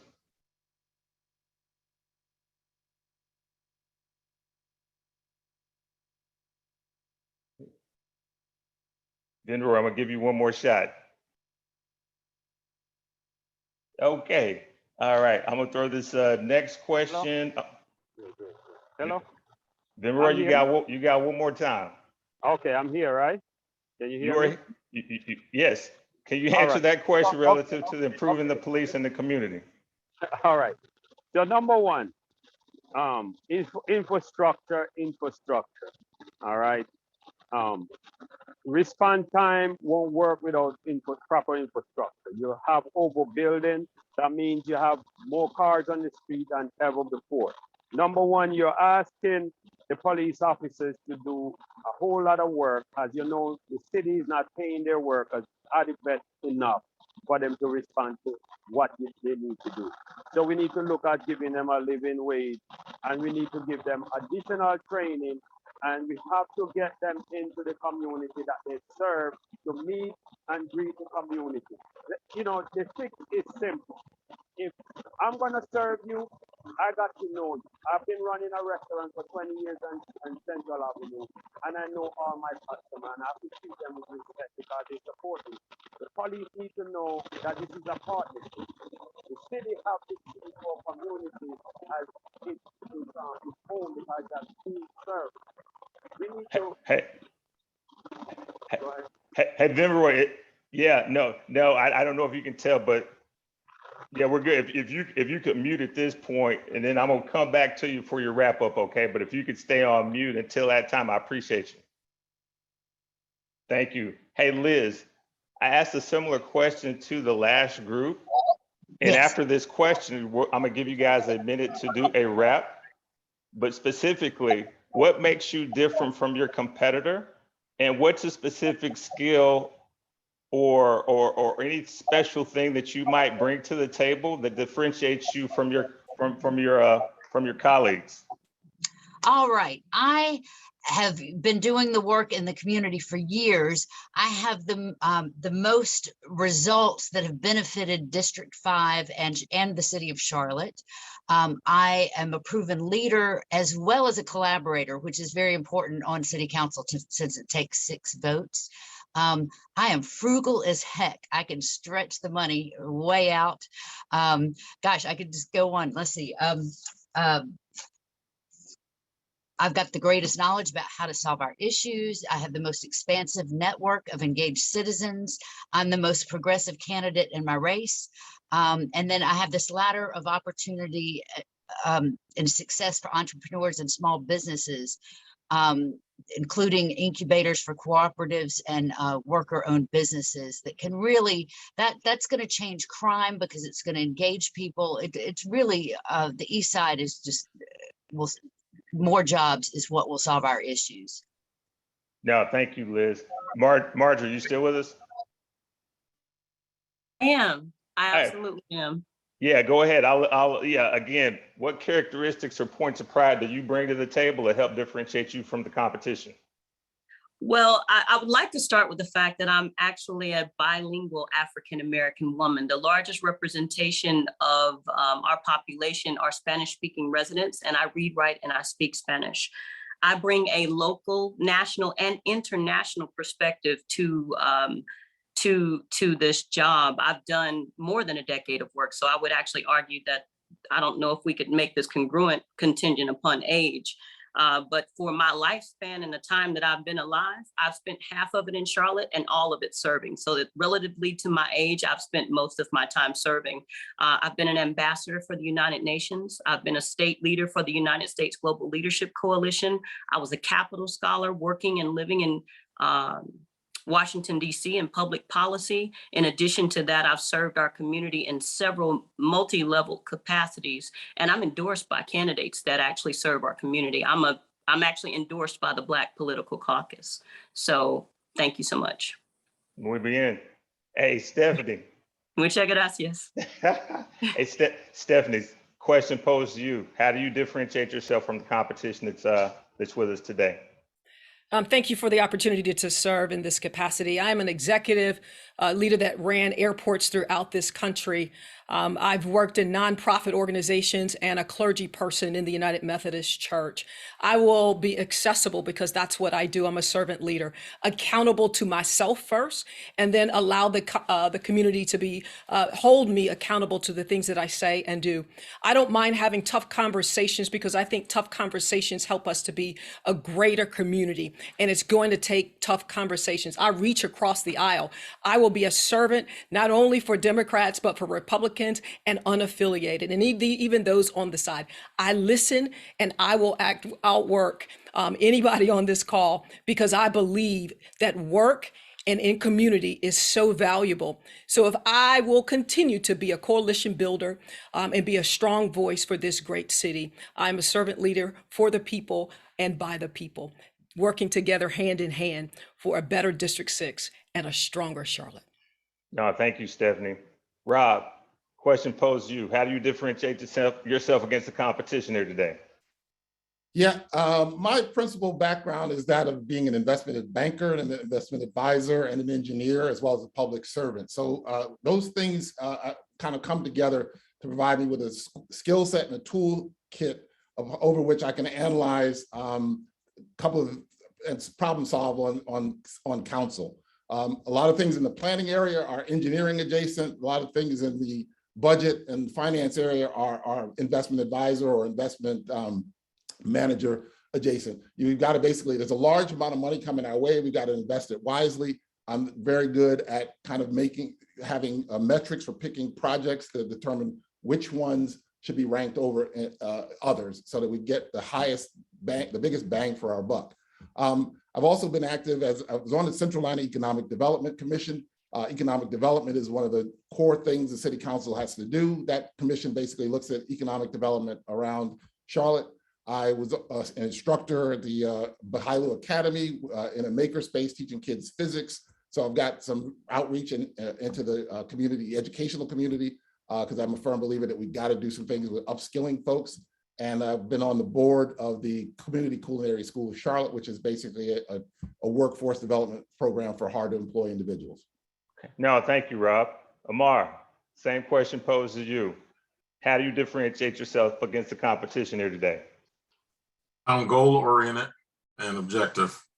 I'm a person who seeks results. I'm results oriented. As the president of the Seaversville community, working with the public, has taught me there's a time to listen and there's a time to take action. I've created upper mobility platforms for my volunteer role. Those upper mobility platforms I've created has included offering jobs to the community through community benefit agreements. It's included hosting a community festival where businesses that are minority business in the community or external to the community are presented with the opportunity to market their product to a demographics that they would typically not otherwise have the option to do. Additionally, I would create policies that mandate business inclusion of the local talent here in Charlotte, much like the Boston Residence Jobs Report. I would absolutely insist they use our local talent. Sounds good. No, thank you, Amar. Cedric, you still with us? Yes, sir, I'm right here. Yeah, that question posed to you. What makes Cedric stand out and what differentiates you from the competition with us today? Well, the first thing is that I'm here and the two candidates in my race is not here. And the one reason they're not here is because one is a developer, and I called out earlier at an event, and I'm going to continue to call out because this seat is not for sale. And then we have another one who refused to listen to the people of Hidden Valley. And we had to take a lawsuit out just because she wouldn't sit down and have conversations with the community and involve the community in decision making. Everyone knows that I am in the community and I represent the community and I am the people's candidate.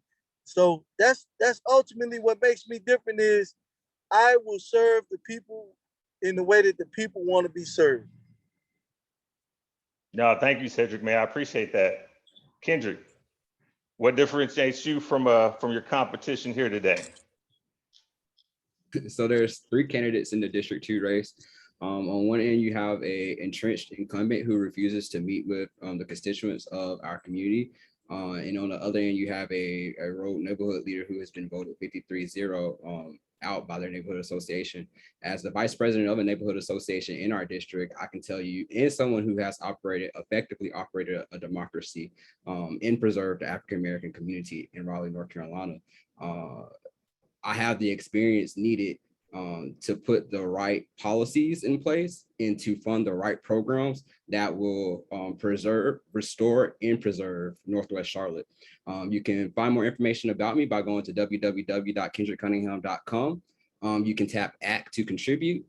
Tap ACT to volunteer, tap contribute to give however much you can. I look to earn your vote and support. Early voting starts on April 28th, ends May 14th, and election day is on May 17th. I hope that I earn your support and your vote today, and I look forward to meeting you all as your District 2 city rep. Thank you, Kendrick. Vinroy, you still with us? Yes, I'm here. Okay, well, how do you differentiate yourself from the competition that's here today, or against the folks that you're running against? Well, this is my 3rd time running. I actually run against an incumbent, and I got 30% of my district vote the last time I ran. When I run, no one sitting in this seat right here would run against an incumbent because they're afraid of a fight. I am not afraid of a fight. I'm also bilingual, but I'm also an international businessman. And I'm running into an international district. You have to understand all what this district have to offer, all the dynamics. And I represent that. I'm Black, I'm an immigrant, I'm a businessman. All right, so I built and I created jobs for folks for the past 30 years in this city of Charlotte as a general contractor and the owner of Mama's Caribbean Grill and Central Avenue. As you know, my community know who I am. They getting to know who these other competitors are. It's important that your community know who you are so you could represent them. I knock on door for 28 years. I believe that I'm the right person to serve my district, and I put my money, my mouth, and my time behind that. I'm gonna be transparent, and I'm gonna be honest and direct to the point. I'm Vin Roy Reed. I'm running for City Council in District 5, and I hope to get your support to get the job done for the people of District 5. Be blessed, blessed, blessed. Hey, thank you, Vin Roy. And because you went over, I'm gonna cap the way that you did that because I think you did that very well as your rap, and that's gonna be the introduction to the rest of the folks' raps. But I really do think that as we have the diversity here with the team today, that when you think of Vin Roy and Marjorie as an example, I think it's just really cool and it's representative of our community, of the folks that are multilingual. So I think that's pretty cool. So that being said, this is the minute where we kind of wrap up. So this is your final spill. And so I'm going to kick it off with Cedric. Cedric, give us your rap. First, I just want to say thank you to all our faith leaders for putting this together. And it's time for us to really take back our city. We have given our city to people who don't want us to have prayer in schools. We have given our city to people who, are not concerned about our children. Our children are dying. The police department falls up under the city council, but the city council talks about transportation more than anything. We have people who are being human trafficked right over there on West Sugar Creek, but we don't talk about that. We have city transportation workers who are being gunned down, but the city said, oh, that's not our responsibility because they're contracted. Cedric Dean will deal with these the same way Cedric has done as a community activist. Cedric Dean, District 4, thank you and God bless you. No, thank you, Cedric. I appreciate that. Amar. Yes. So what the city council needs is someone who understands zoning, because African Americans are being displaced because of gentrification. Zoning is the city council's largest police power. We need to close the wealth gap, the disparity between whites and blacks.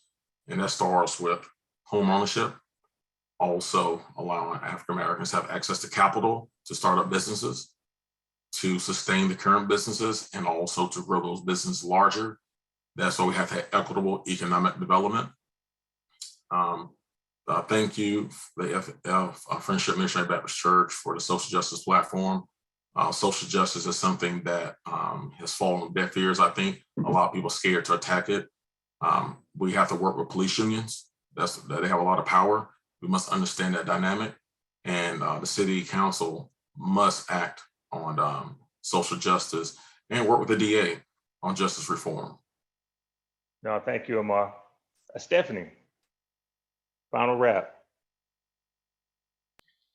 I'm Stephanie Hand, running for Charlotte City Council, District 6. I am someone who gets things done in a collaborative manner. I've been an executive business leader, a nonprofit leader, a civic organizer, and working in the civic community. I'm a clergy person, and I'm a consultant and organizational manager with a PhD in it. And so I know that our city has some big decisions to make. How do we continue with a strong economic development that specifically helps small businesses as well, minorities and women? How do we help to ensure we have safe communities where we live, work, play, and worship? And how do we expand our affordable housing for all citizens in this great city and deal with the expanded transportation options that we need that are diverse? I'm running because I'm a collaborative voice. I'm running because I can put my hand across the aisle and listen to people who disagree with me. It is now time for leaders in Charlotte to be more collaborative as well as get the work done. I humbly ask for your support as Charlotte City Council, District 6. Thank you, Stephanie. Marjorie, your closing commentary. Thank you, Tom. Thank you, Tom. Thank you, League of Women Voters, Democracy NC, Antioch Missionary Baptist Church, Friendship Missionary Baptist Church, St. Paul, Baptist Church, Temple Bethel, and the Distinguished Ladies of Alpha Kappa Alpha Incorporated. I am Marjorie Molina, your candidate for Charlotte City Council in District 5. I would be honored to have your support on May 17th in our Democratic primary. You can find out more about my campaign at www.votemolina.com. And I humbly ask for your support. I'm running on a campaign of access to opportunity, access to living wages, access to affordable living options, and safe communities. Again, thank you so much for this forum today and this opportunity to speak, and I look forward to earning your support. Thank you, Marjorie. Liz. All right. Thank y'all for having me, because you are actually the source I go to every year when I'm looking for who to vote for. So I really appreciate it. I want to hit on a couple of things that we didn't talk about, which, I'm a realtor. So in affordable housing, I want to dramatically boost the House Charlotte down payment assistance, create special programs for city workers to be able to buy homes, redlining reparations. That's a great public-private partnership. I want to partner with CPCC for financial literacy. And then I want to bring 3D homes to Charlotte, as well as hemp products like hemp building products, hemp textiles to go with my economic development. Also, I only accept donations from friends, family, coworkers, neighbors, and people I've been volunteering with over the years. You can check my financials online. So I really appreciate your support, and thank you for having me. Liz Millsaps-Hagler for District 5, and my info is in the chat. Liz, thank you. Rob. Thank you. I'd like to thank you all for coming out to learn about my platform. I believe in a brighter, more vibrant future for Charlotte and my role in delivering it, and that's why I'm running. Over the course of the next few years, a large amount of money will be coming our way. I am ready, day one, to lead in the effort to invest those funds wisely, efficiently, and in a way that doesn't leave people behind. And that's very important, doesn't leave people behind. As the next city councilman from District 6, I will work to grow Charlotte's economy in an equitable manner, increase public transportation options so people can get to work, and improve public safety. If we can get Charlotte to grow together, move together, be safe together, we will be stronger together. My name is Robert Hillman, and I have received the endorsement of the Black Political Caucus and been rated excellent by the LGBTQ Mecklenburg Democrats. I humbly ask you all for your vote to be the next city councilman from District 6. Thank you and good night.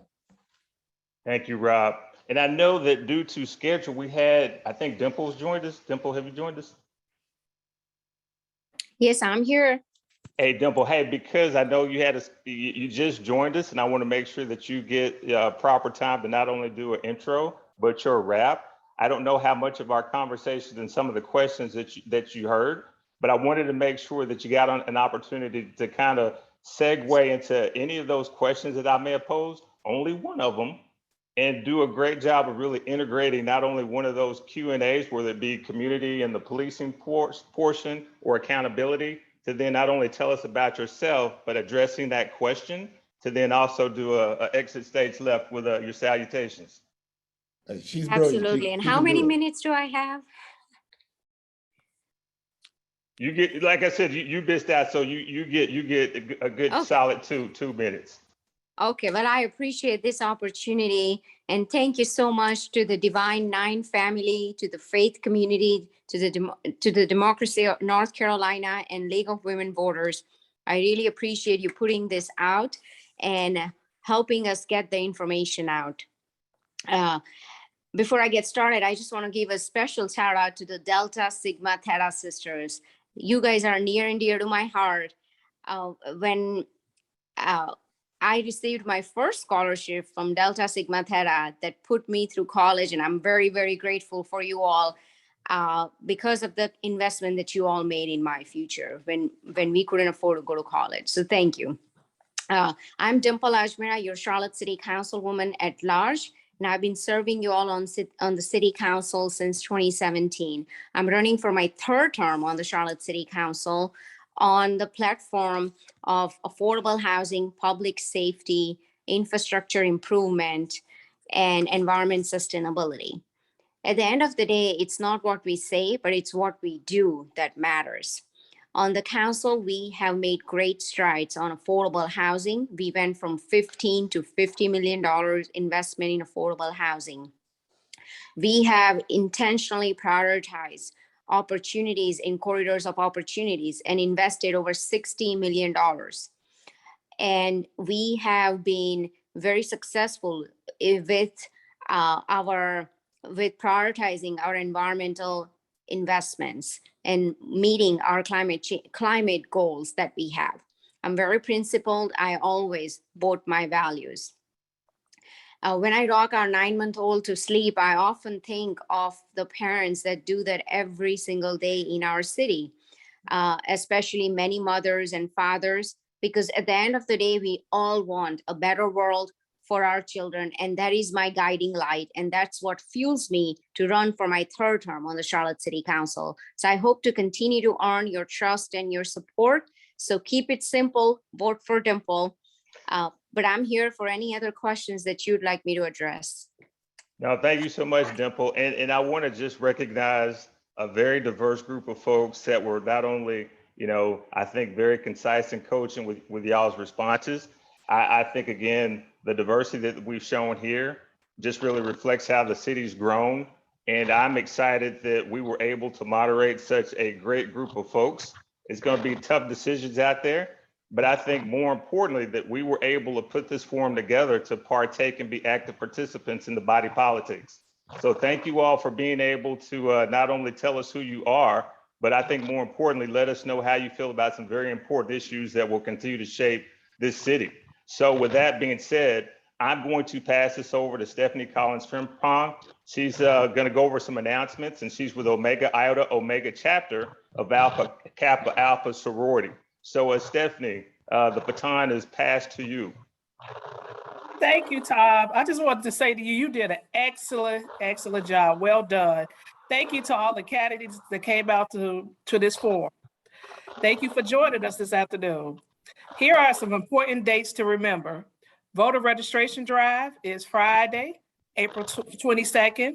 One-stop registration and early voting is Thursday, April 28th through Saturday, May 14th. Deadline to register absentee ballots, Tuesday, May 10th. Deadline to return absentee ballot. They must be postmarked by Tuesday, May 7th.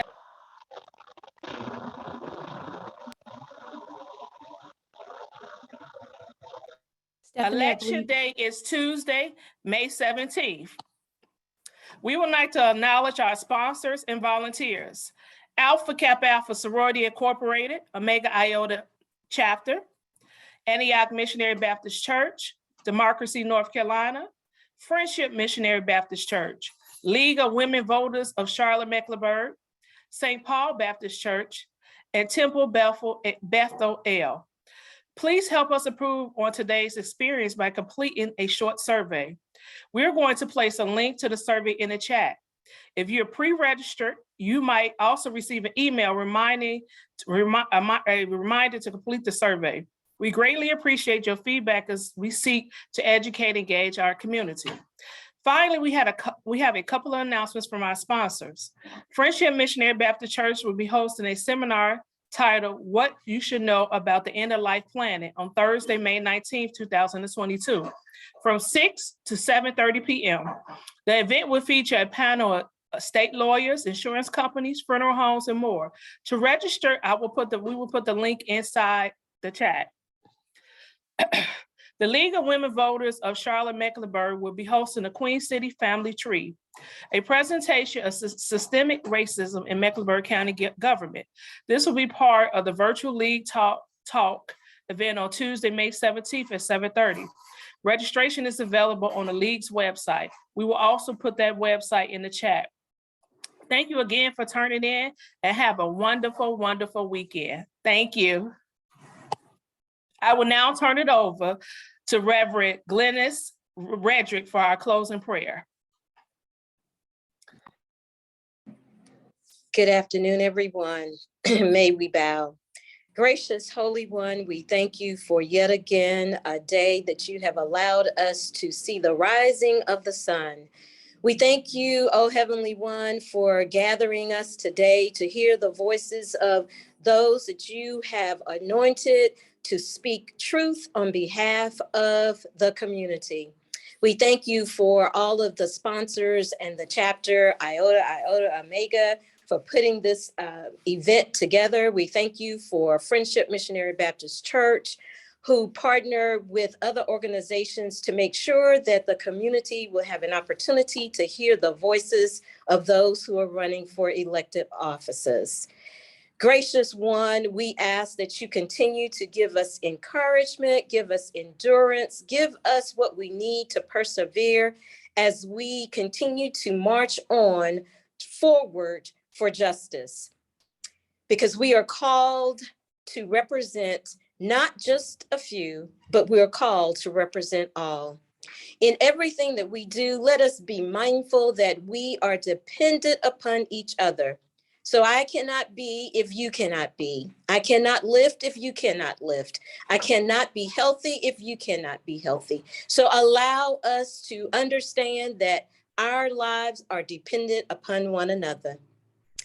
Bless this day in your holy name. We say Ashe and Amen.